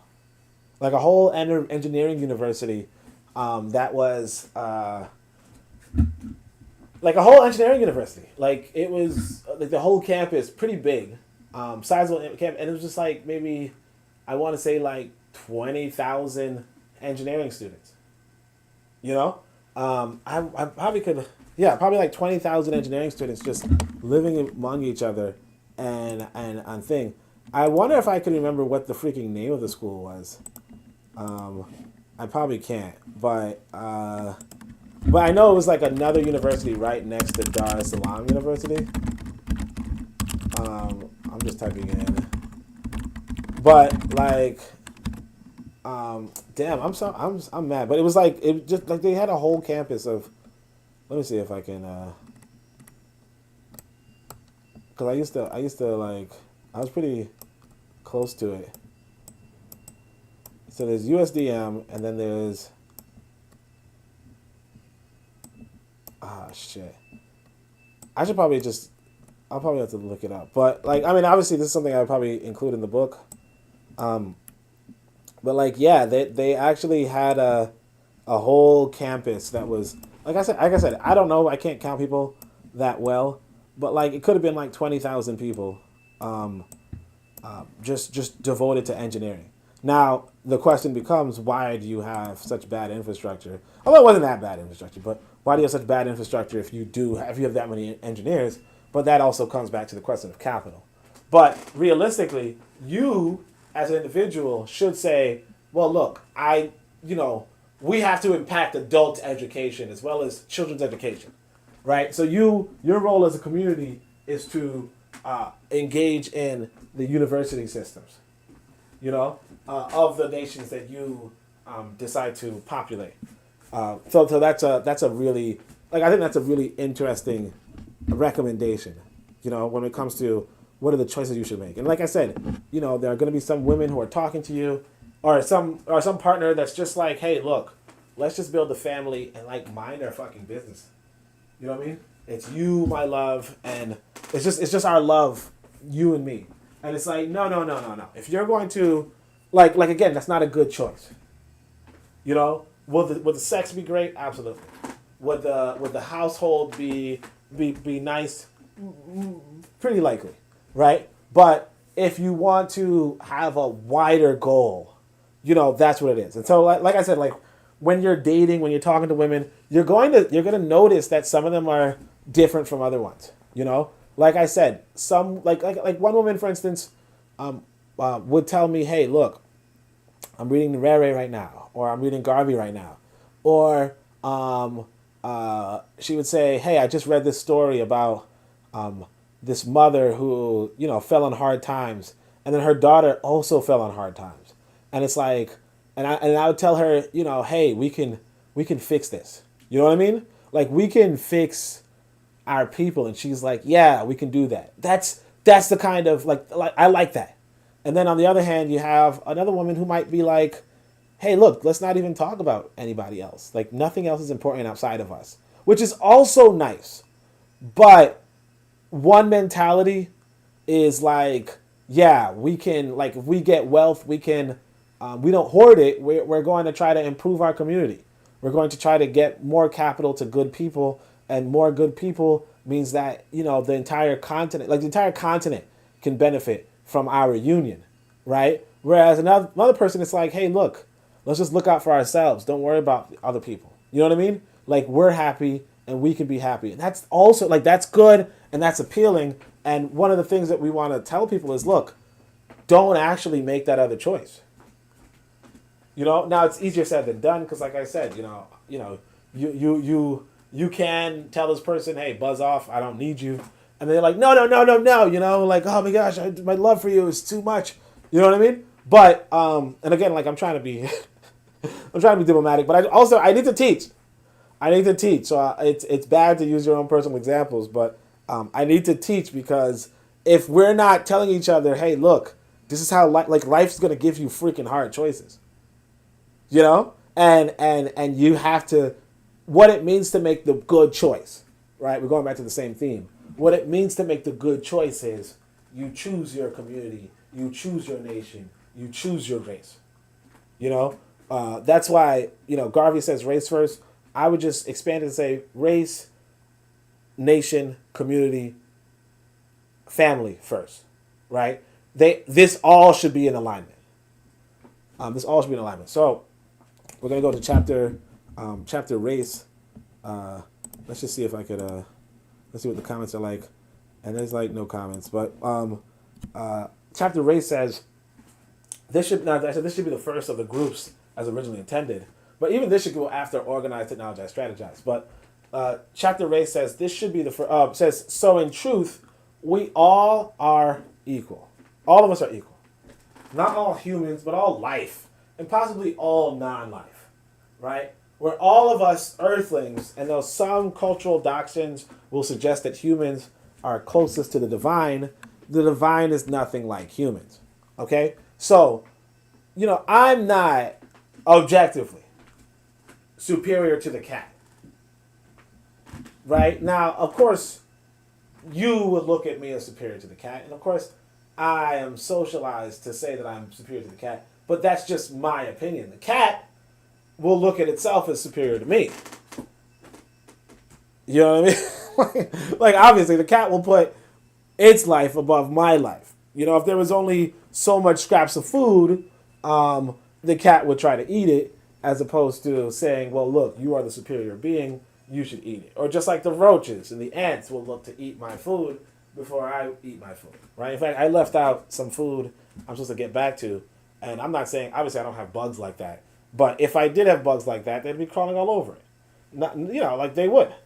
But I don't have bugs like that, so I can leave them out. But anyway, the divine is nothing like humans, right? So we can imagine and envision some incorporeal being that listens to our deepest thoughts and prepares us passively for our journey beyond, or that we as humans are close to the progenitors of the universe, but it's just an act of imagination, right? In truth, the creative forces behind the universe are just rules and laws, physics. And while we as humans can create rules and laws, so too can other apes, as well as lions, eagles, ants, and octopi, anything really. And then what's more, as humans, we survive on consuming others, right? Other earthlings, right? Whether it's plants or whether it's bugs or whether it's other animals, how we survive is on consuming other entities. Like we are essentially, in essence, consumers. Now, what about this thing about creative forces and the laws of the universe? Like I said, this comedic thing, this was actually pretty interesting. So it says the definition of intelligence, which is pretty interesting. Well, actually, this is pretty cool. Ma, who links universal terrestrial, the divine with the human, is incomprehensible to the cerebral intelligence. But Okay, here. Oh, sorry. So, what is the definition of knowledge? Right. So, it has a really interesting definition of knowledge. And so, well, this is not the definition, but this is interesting too. It says the best and shortest road towards knowledge of truth is nature, or if you search for the laws of harmony, you'll find knowledge. But this is what I really wanted to show you is this, how it defines knowledge. For knowledge is inevitable. I actually like this too. We mustn't confuse mastery with mimicry, knowledge with superstitious ignorance. But there was one. Your body is the temple of knowledge. Okay, here it is. Knowledge is consciousness of reality, but reality is the sum of the laws that govern nature and of the causes from which they flow. Right? Reality is the sum of the laws that govern nature or the causes from which these laws flow. Right? But that's it is. Like I like this. Like realistically, instead of looking at the creator of the universe, some conscious individual, this conscious individual that, just said, whoops, let me just create this thing. Hold up a second, my project's not finished, right? You have in the like you have this right here where it's like, look, realistically, the creative force behind the universe it's just physics. You know what I mean? It's just physics.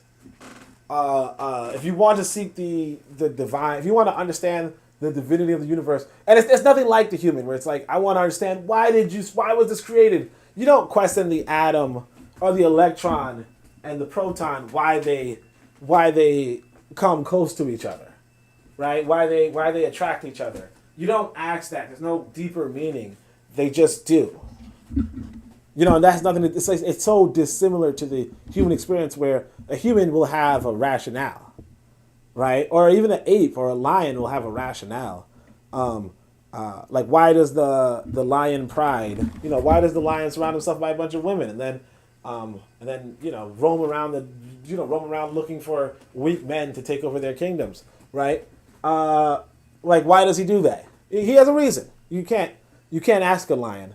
But the lion has a reason. The eagle has a reason for flying around all day. The atom and the electron don't have a reason. The quarks and they don't have a reason. They just do. And maybe in some scientific capacity you might be able to communicate with a lion, with an atom and an electron, and find that there is a reason. Just like maybe you could communicate with an eagle or an ant and find there's a reason.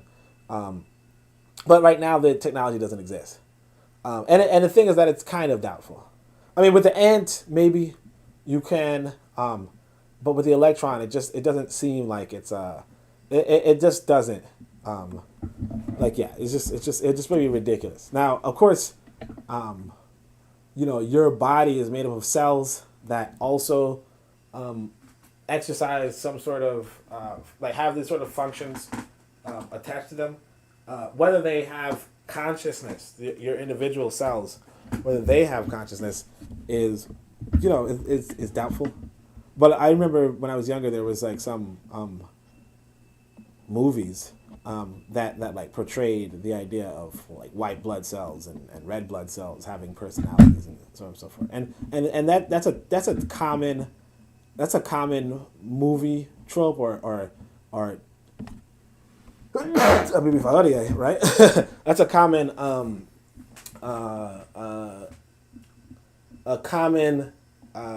trope in like media. But this is why I also go back to the anthropomorphization of physical concepts, because you realize that a lot of ancient Kemet or ancient Kush or what have you, or a lot of actually classical African spiritual systems, they also do that same sort of anthropomorphization of white blood cells and physiological systems and livers and so on and so forth. So you have that in the Yoruba faith, for instance, where a lot of so the Akan have the Abasam, the Yoruba have the Orisha. A lot of the Orisha have like our anthropomorphizations of functions in the human organism. Right, the physiological system, or the liver system, or so on and so forth. I mean, it's obviously something for you to read on your own, but because I can't, I read it like 10 years ago, so I just can't necessarily recite it off the top of my head right now. But it is like like that same sort of nice dramatization I might have enjoyed as a child, watching movies, like that might just have been the stories that were passed down that we now interpret as spirituality, right? When in reality, it probably was just a story. That just like an entertaining story, like just like Lion King is just an interesting movie, and not like but like again, if like America were destroyed, and then all that survived was this Lion King movie, and you saw a lot of Lion King paraphernalia, around the temple, which was just a movie theater, but whatever, right? You might come to the conclusion as an anthropologist in the future that, oh yeah, these people used to worship, a lion god. You know what I mean? And the story of the lion god is that the lion was cast out and then it returned, and sort of, and you might, but it's just entertainment. But being, 5,000 years removed, and this being the only thing, like this being one of the prominent stories of the time, you might confuse yourself and say, well, the way how people dressed up and the way how you know what I mean? That kind of stuff. Same like with Atlantis and Wakanda. You know what I mean? Like a lot of people dressed up for Wakanda, and they went to these temples in a sense to learn the lessons of Wakanda, but it is just a story, for our perspective. So that's another weakness about anthropology, is that you're really so far removed from the situation you can't tell. So Forecast says we both humans, so we put each other first. But I'd probably put my dog over most humans. The only thing we eat that isn't considered alive is salt. Yeah. I mean, yeah, spices in general, yeah. That's what I'm saying. So some people will put their dog over other humans. And I'm actually going to say that that's, like, it depends on what dog you're talking about. I like what humans you're talking about. But, like, that might not be a good thing, like, extended into, like, it depends on how far you take your love of animals over your love of, human groups. And so we're actually going to talk about that. So it's like, therefore, as a human, you should understand that other humans and earthlings in general make choices towards what other earthlings they value the most. So some choose to value all earthlings, some all humans, some no humans, some animals, and some a race. So therefore, race is a choice, right? Because one of the things that, this actually touches onto religion, in a sense. I don't know if I'm going to talk about that, but in religion, a lot of the Arabs in particular, they come to us and say, "Hey, we are the religion of peace," and I guess the Christians too. They say we're the religion of peace, of earthly peace. They're like basically humans looking at humans equally, and insofar as we're looking at each other equally, we are like we are. Like you and I, like we're both one, some kind of thing. Now, granted, I think I'm actually going to talk about it, but granted, that's unrealistic. I mean, it's just a tactic, and so we'll talk about that. So he says, look, the men who choose all men or no men, or the men who choose all life or no life, these are not men to choose, right? Therefore, as an African, you must choose Africans who choose Africans, and this is a limited pool. But this is further why you mustn't befriend misogynists. So yeah, so I guess it's not really touching on what Forecast was talking about, but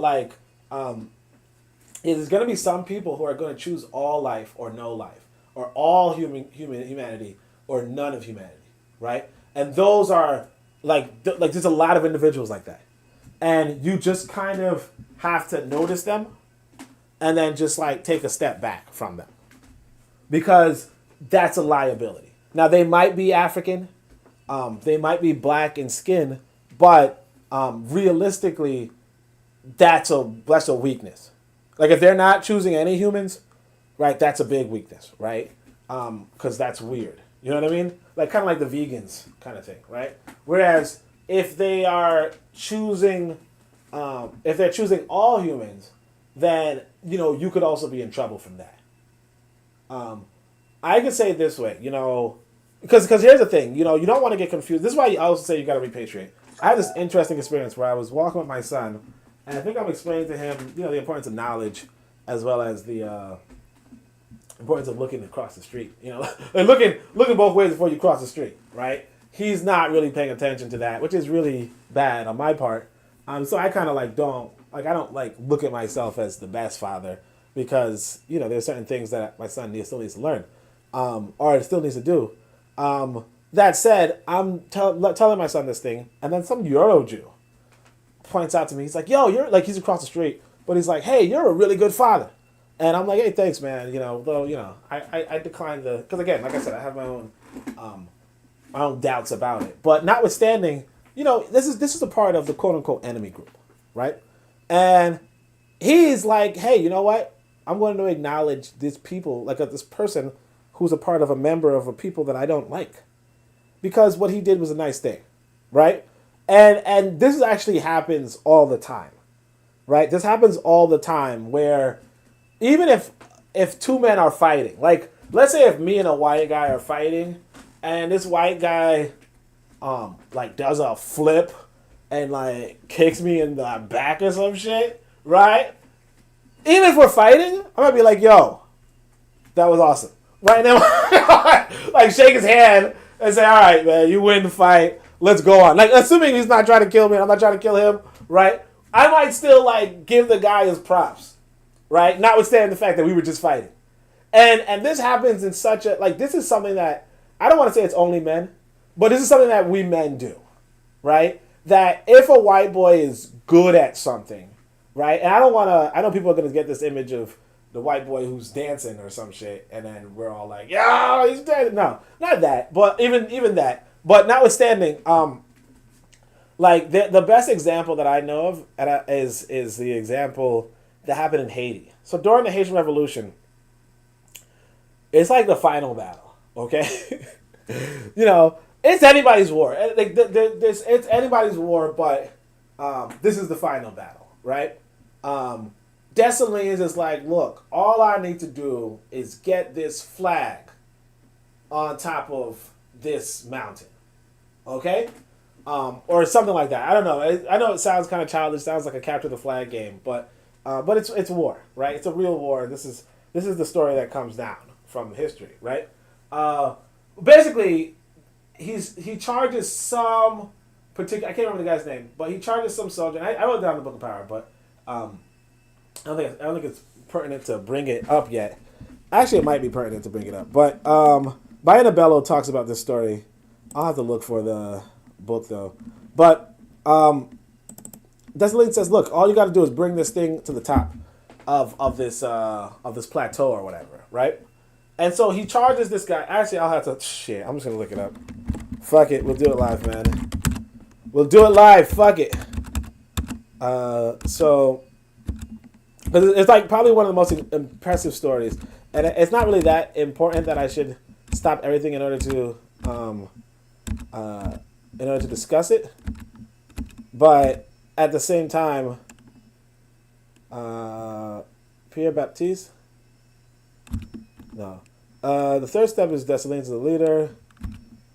So, like I said, I really appreciate the Book of Power for this reason. It's sometimes you have to, you have to just record things. Never spoke of an island, Dessalines. Sure, is this the one? Himself said, "Look what you did." Blah, blah. Alright, so, it was Kapoy. So, let me just share this screen with you guys.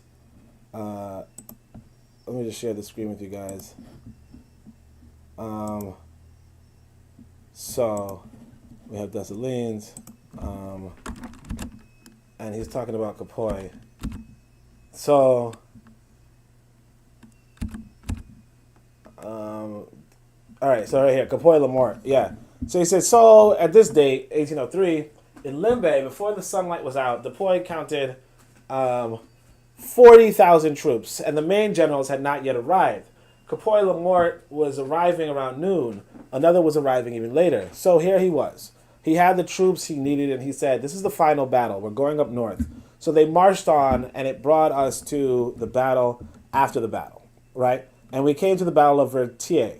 on the day of Kennesu 25th, whatever, 1803. So in the Book of Power, I do a different dating system. But it says Dessalines himself did not fight.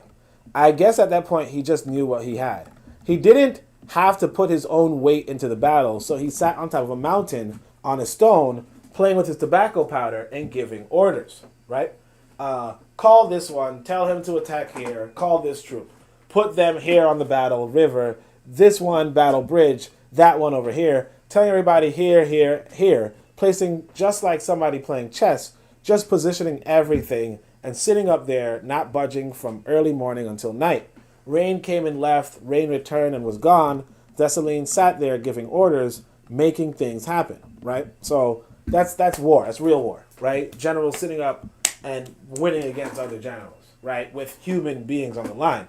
Either way, when people talk about Capoy Lamort on Kennesu 25th and in the Battle of Vertières, they often make our children recite when Cap was fighting, a bullet hit his horse, a bullet hit his heart, and he said, let's continue the fight. But what they don't tell our children, and so basically, so what he's saying is that essentially Capoy in Haiti becomes a children's story, right? But it's based off a real historical account. Sorry, not what he's saying, what she's saying. But anyway, I was just saying what the song was saying, right?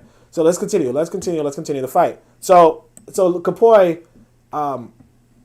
somebody who's shot at, obviously, and he just says, "Let's continue, let's fight." He's become a natural of bravery in a sense, right? But realistically, it's based off of a real situation. So it says, but what they don't tell our children that would be more useful and make them understand is Dessalines called one general and told them our flag must be placed on top of this hill in the next hour. Within the next hour, and this general said, "Yeah, but you see the French have," and Dessalines said, "Forget it. Call this other general for me." The other general came and Dessalines told him, "In 40 minutes, we must have our flag up there." That general is hesitant also, so Dessalines says, "Call Capoy."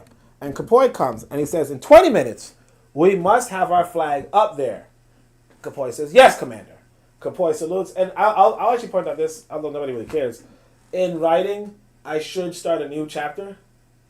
I should start a new paragraph. It was a different person speaking, technically. Although it's really just what's her name speaking, Annabella speaking. But even so, I should not have it on the same line. But just for because I was trying to save space, I did that. But anyway, so Capoy says, "Yes, Commander." Capoy salutes and goes. Capoy goes and calls Gabart. He told General Gabart, "Take your guys and..." What just happened? I just hit a button by mistake. He says, "Take your guys and call Gabart." He told General Gabart, "Take your guys and the flag. Get up as far as you can get up to the top and plant the flag." That's an order from Dessalines. "I'll stay down here to attract the bullets from the French, so you'll be protected to get out there quickly." So Gabart took his troops going up, and Capoy took his troops and faced the cannons.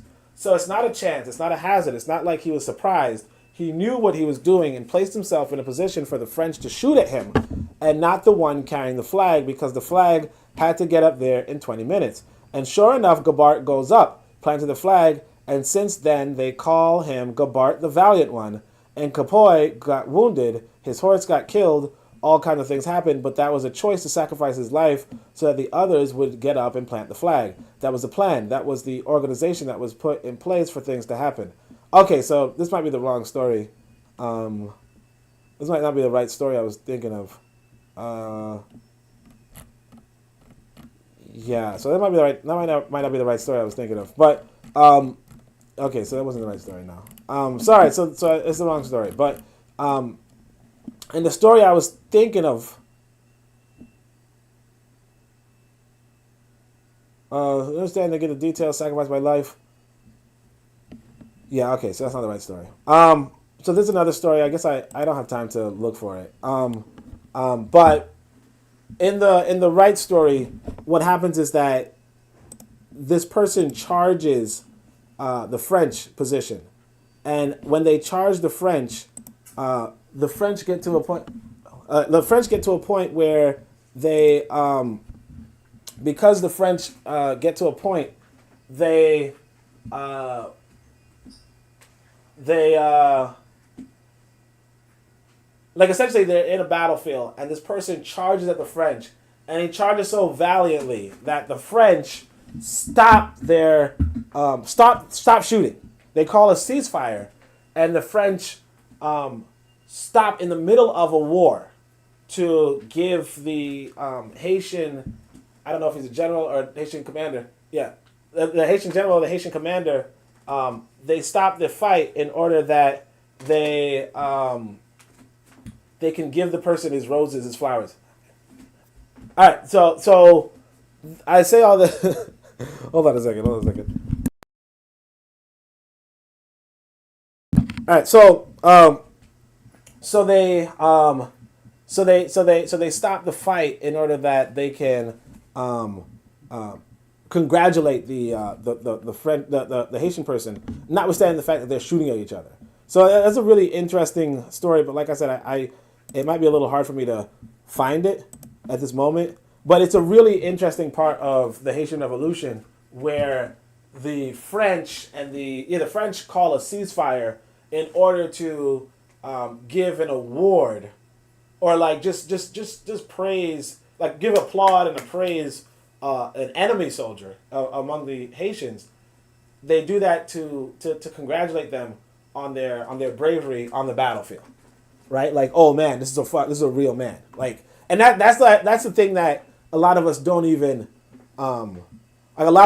process. That's a large part of even our own human experience, where it's like, even if like just this honor system that men have among each other, generally, even notwithstanding being enemies in a sense, right? Like we still do maintain some honorable thing. Now, obviously, some men do not maintain honorable principles. Obviously, some men try to assassinate other men or try to shoot people in the back type of shit. But like a lot of men also don't. And not off of, I fear the repercussions, but more so just, they just don't. You know what I mean?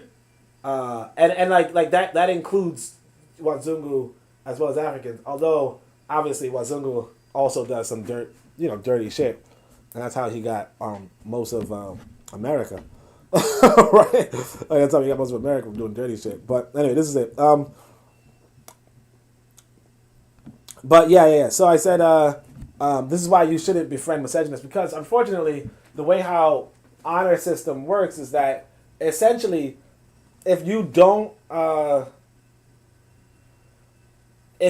choose Africans actively, like just off the honor system, you may end up choosing Africans. I mean, Eurasians. Like if you have your children hanging around a bunch of Europeans, they may eventually engage in miscegenation, which is why you want to get out of like America. Like you just want to.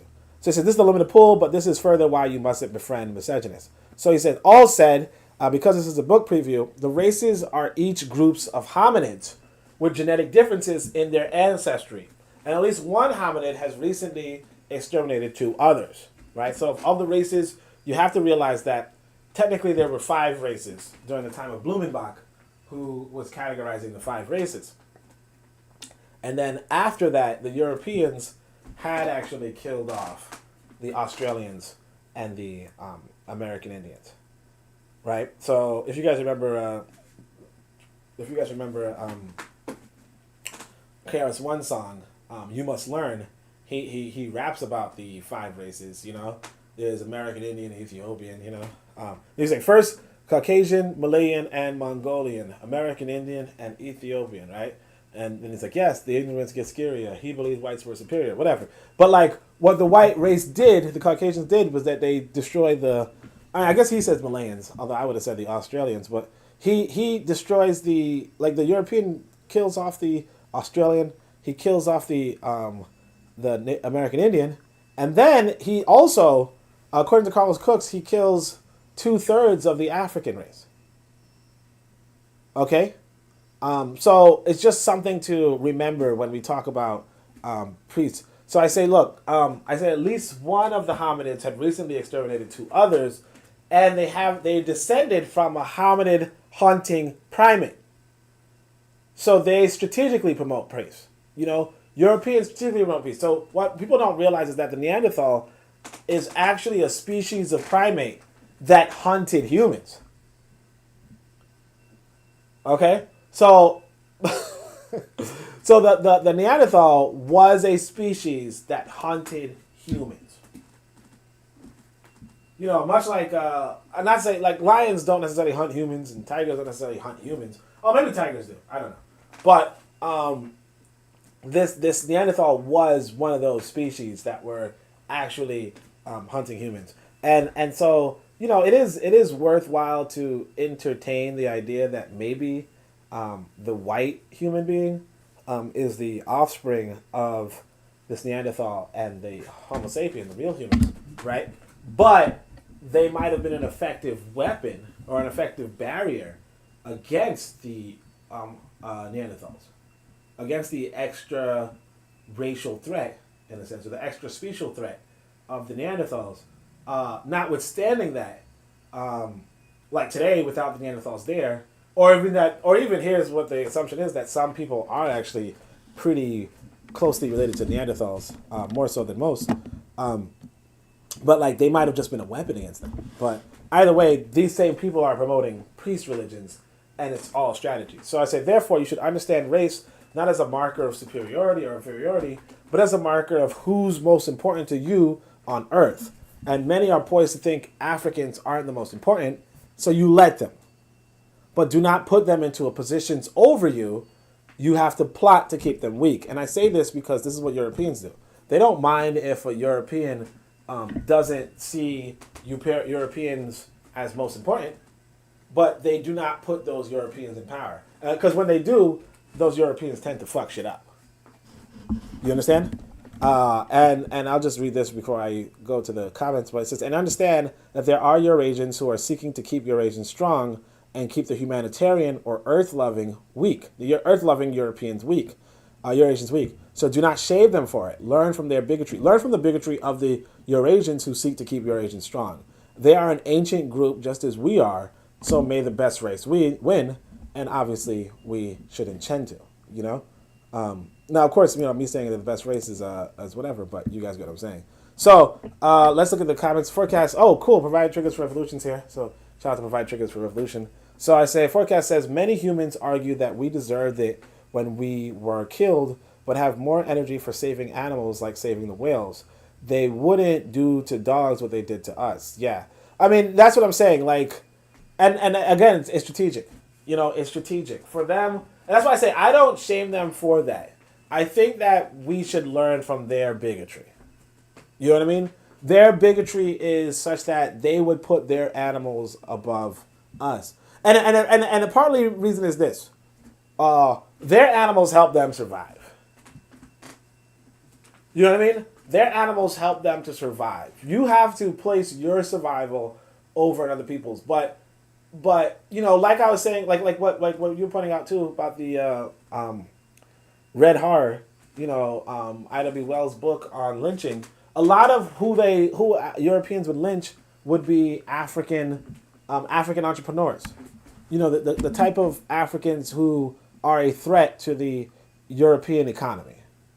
The kind of people, like if people remember the abolitionist era literature, a lot of Europeans would say, "Hey, look, we didn't have any race problems until the abolitionists came along."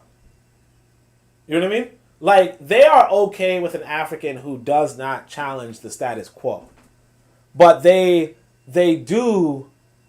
are not okay with Africans who do challenge the status quo. So a lot of what Europeans want is the status quo, which is them on top, us on the bottom. And for us, we have to want opposite. But if you, like essentially this, it's like either you want the status quo and then you're good for you're not a threat, or you don't want the status quo and then you are a threat. And what I say is that, yeah, I think that we should also want a status quo, where we're on top of our own countries, and they aren't. You know what I mean? And they aren't. And that's really what it should be. That's what I would think. So provide triggers for revolution says, but the French right after that congratulatory gesture asked for reparations. How interesting. Yeah. I mean, why would they ask for reparations? Yeah. Well, what happens is this. So the story of Haiti is this. Dessalines could beat France in war. Okay? But when the Haitians kill Dessalines, they can't beat France in war. You know what I mean? So that's the, it's like this. It's like this. Like imagine this. Imagine my son gets into a fight with my neighbor, right? Now obviously my son and my neighbors don't engage each other. But my son gets into a fight with my neighbor, right?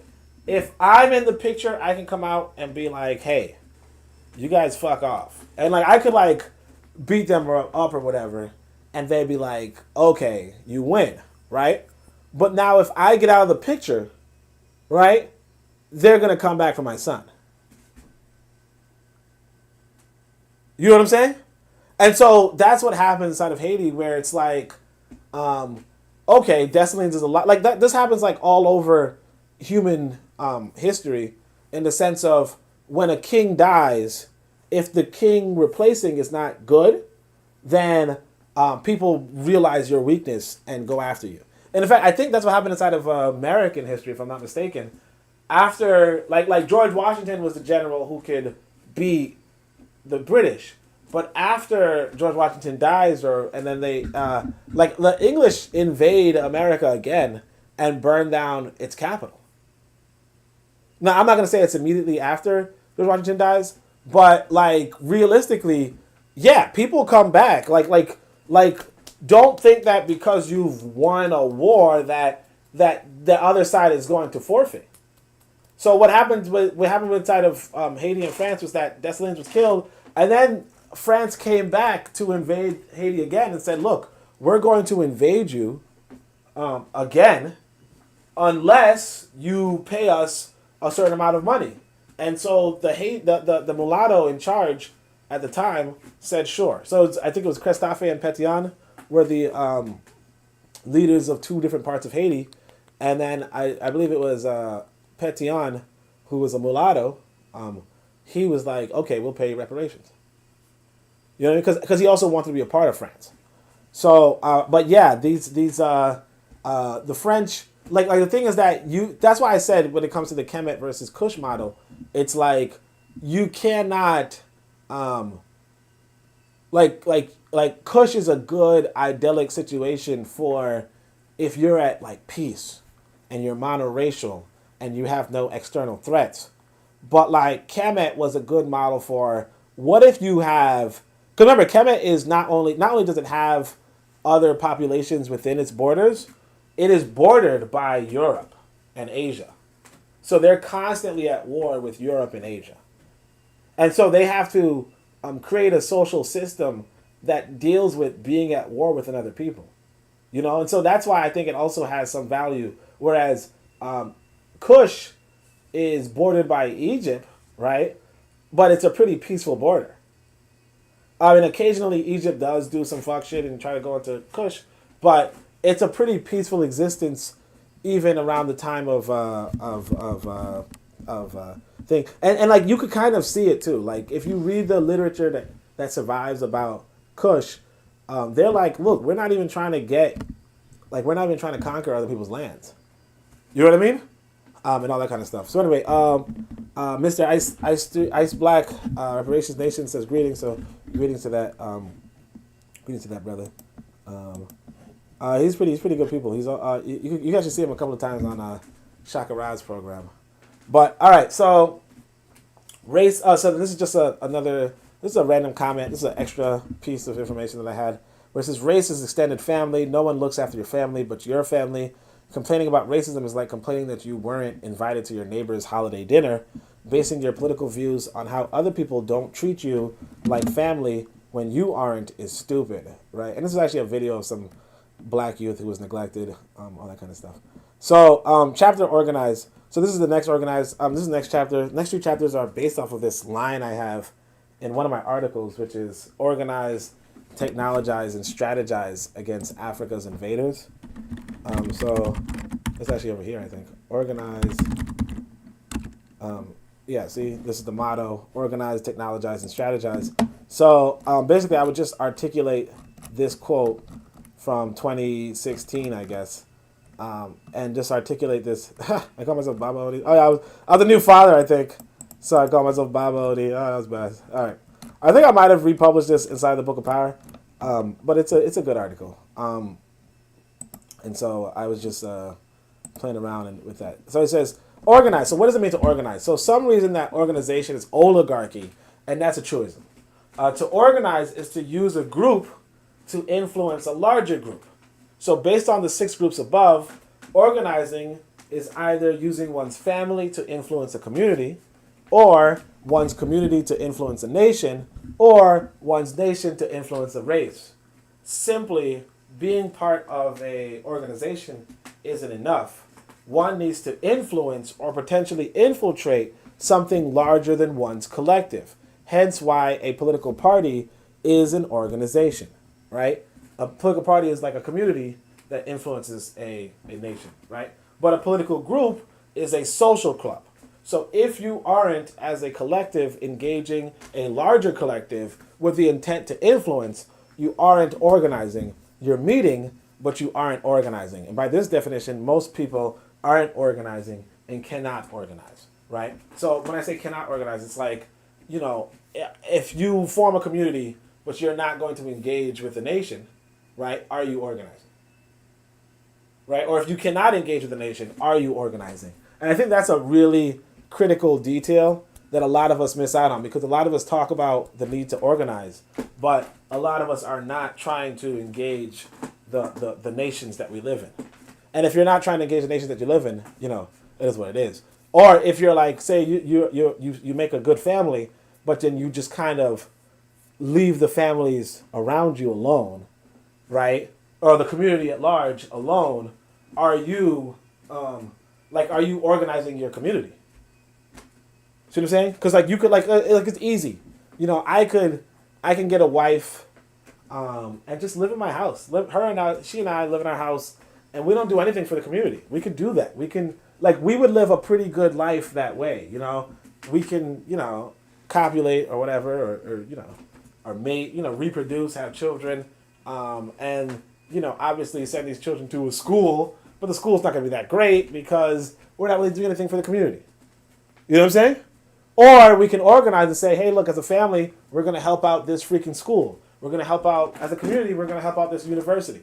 That's what real organizing should look like, and that's the kind of organizing that we should take a part of. So at some point I had this pretty interesting observation, which is movement begins, it speeds up, it slows down, it stops.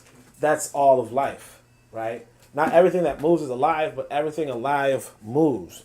The only thing interesting in the simplification is whatever animates us originated in someone, and further back, something before us. So, you know, it's kind of this idea that life and movement are parallel. You know, like nothing really moves in the rock, which is why the rock is dead. And nothing really moves in a dead person, that's why the dead person is dead. But something moves in you. And that thing that moves in you was actually in your father's testes or your mother's ovaries, you know, how many years ago? But that was created off of their fathers and their mothers. And that's what makes us move. And then eventually we stop moving. But if we pass on, like if I use my testes to pass on, you know, like for instance, my child will be animated based off of what was in my testes so many years ago and what was in his mother's ovaries so many years ago. And that's it. That's the entirety of it. Anyway, so the objective on the other one is the objective is power, to rule the nation. So remember, the nation is the highest power. So the objective is to power, which is to rule the nation. Every adult concerns himself with a role in government, whether it's national, communal, or familial government. So remember, when we talk about groups, we're talking about governments too, right? If you aren't trying to govern yourself or your people, you've relegated yourself to a perennial childhood. Now, this is actually, I'm quoting somebody. It might have been that same guy. No, this is another guy. Oh, yeah. So it says, this cartoon is from 1876. It is an example of how propaganda was used to brainwash white people to commit heinous acts towards blacks. Sounds familiar today. In self-defense, if I hadn't killed you, you would have grown up to rule me. So this is a white guy. And this is, remember this is from 1876. A white guy shoots a black baby. And he says, look, I did this in self-defense. Because if I hadn't killed you, you would have grown up to rule over me. And so the thing is that we have to, as African people, realize that everybody's looking to govern themselves and not be governed by another people. And the only issue is that, like I said, if you go back to the conversation I had with the guy who was like an African American nationalist, he's like, hey, look, we have an excuse to be governed by other people. We're the minority. Like, he's okay with being governed by another people. Whereas, even in 1876, white people were saying, look, all that matters is that I'm not being governed by black people. And that's like the whole Trump thing. So I think this might be the last. No, this is the second to last one. So, but you kind of see, I only wrote it like 18 hours ago. Let me see what the comments are like. I think it might have had some. Appreciation to Mr. Ice Black.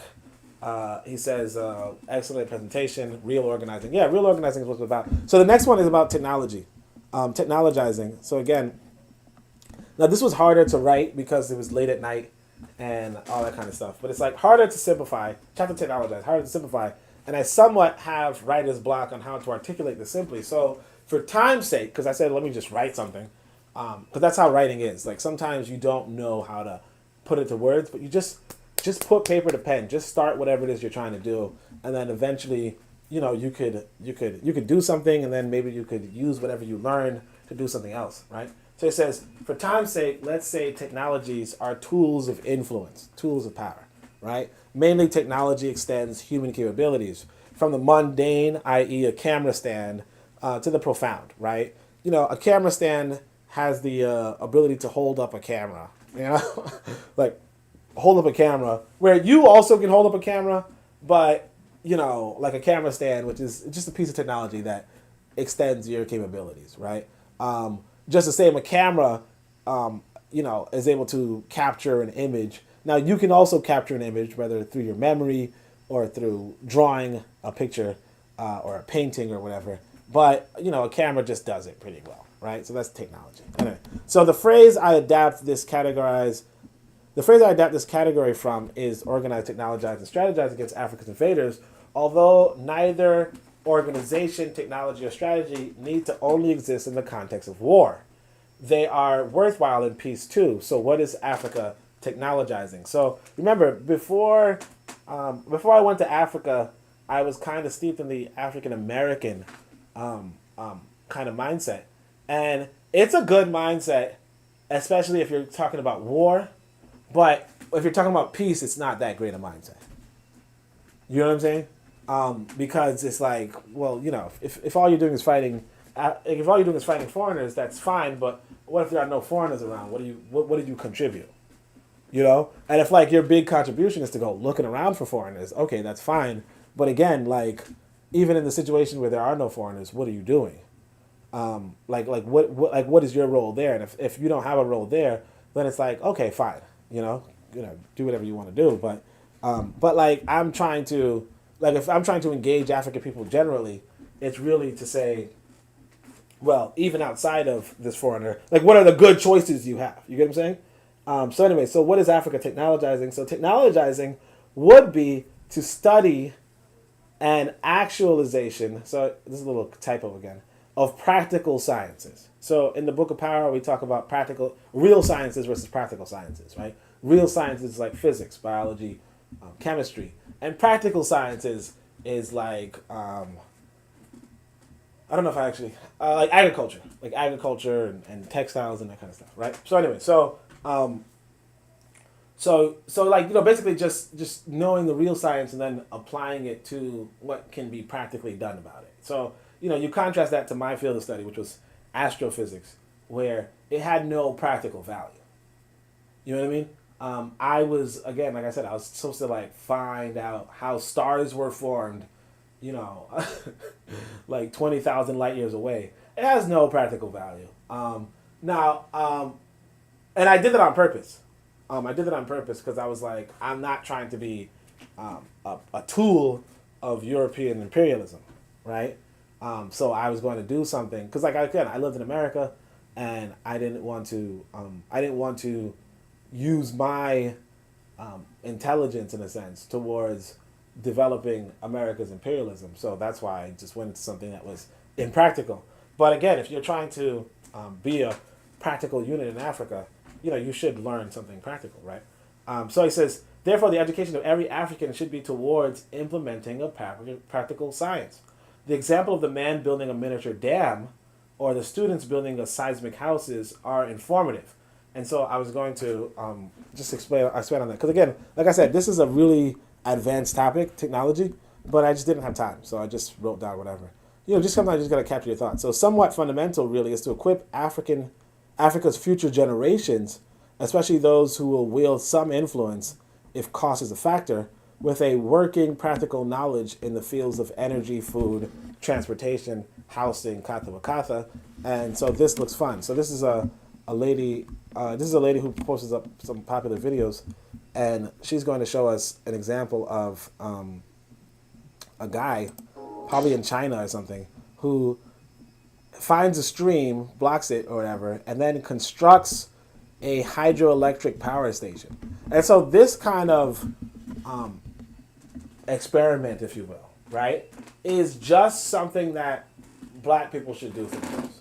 Like, we should have our children knowing how to do things like this. Like constructing miniature models of practical and useful things, whether that be cars, whether that be hydroelectric power stations, whether that be solar energy panels. Now, whether you can afford to have everybody experimenting with this kind of stuff is a different question, and it goes back to the Kemet-Kush dichotomy, right? But assuming you can afford it, for some students, you should have students knowing how to do this, like with the hands-on demonstration.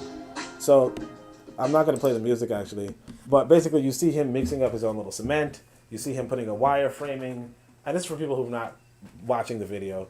But he just constructs a sort of dam situation where he blocks the water and allows a short passage. Then he puts several columns in order to fit in different gates and different turbines, right? So he's going to, and also an ability to open or close the water current, right? He attaches a battery to these sort of turbines, and he puts the turbines into such a position that they spin when the water engages the turbine. Then he connects it with the battery, which the battery is something that you would want people to be able to construct on their own, as well as the button for it. Then he installs some lights. He connects the wires, which is another sort of scientific thing that you want young people to engage in. He connects the wires, and then when he opens up the water channel and he lets the water pass through, it spins the turbines, and this mechanical energy is converted into electricity. And he demonstrates how the lights turn on based off of this water current, right? And that's like an easy-ish experiment if you can construct the battery, which can turn mechanical energy into energy, right? Into practical energy, let's say, usable energy. And so that's a good example. And then, I mean, obviously there was a seismic house made by some Haitian students, but I didn't produce the video in time, so I was just so I just said let it be. You know what I mean? But like, this is the kind of thing that I think should be implemented in an educational system. But what's interesting, or what's weird is that I vaguely remember specifying that African youth. Hold on a second. I vaguely remember specifying that African youth should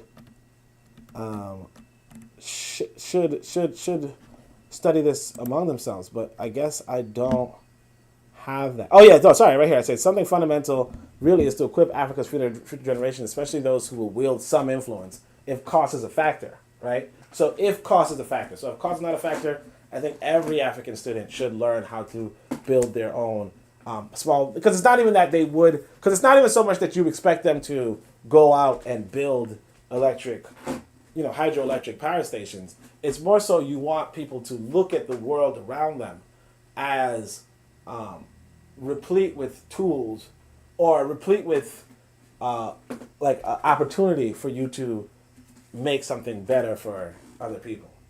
You get what I'm saying? So now when you're looking at water, you're not like, oh, it's so pretty, look how beautiful it is. You're saying, you know what?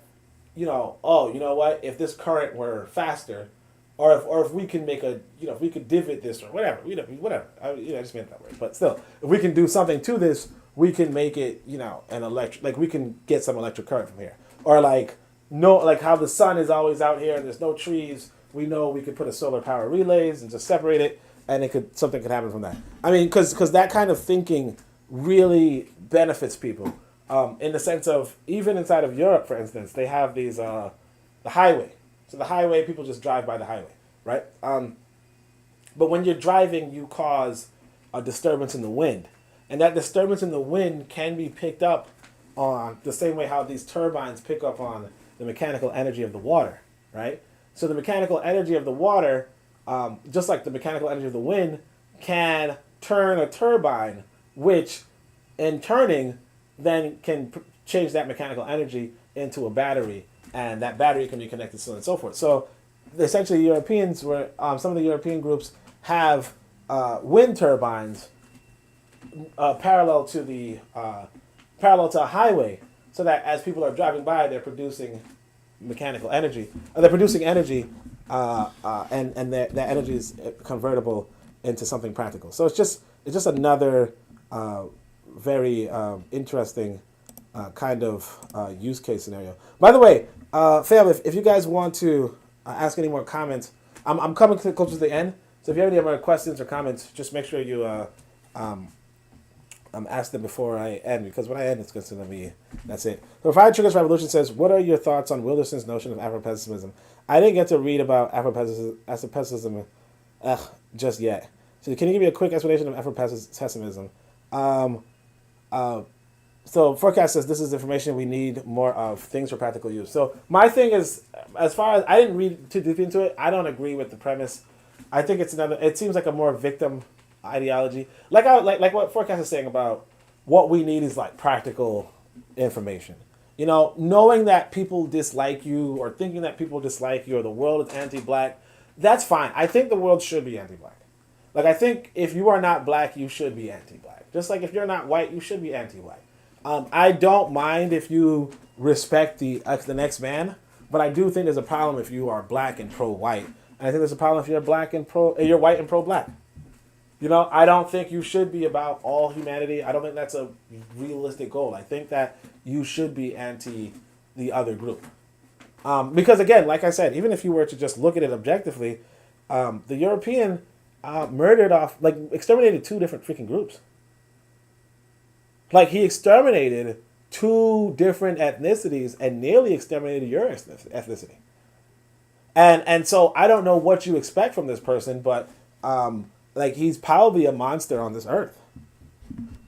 So yeah. I mean, again, I don't look at him. I don't look at the European as anti-black exclusively, because he was exterminating himself.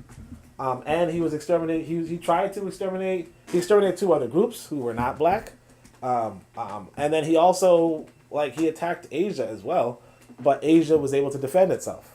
And that's really the difference.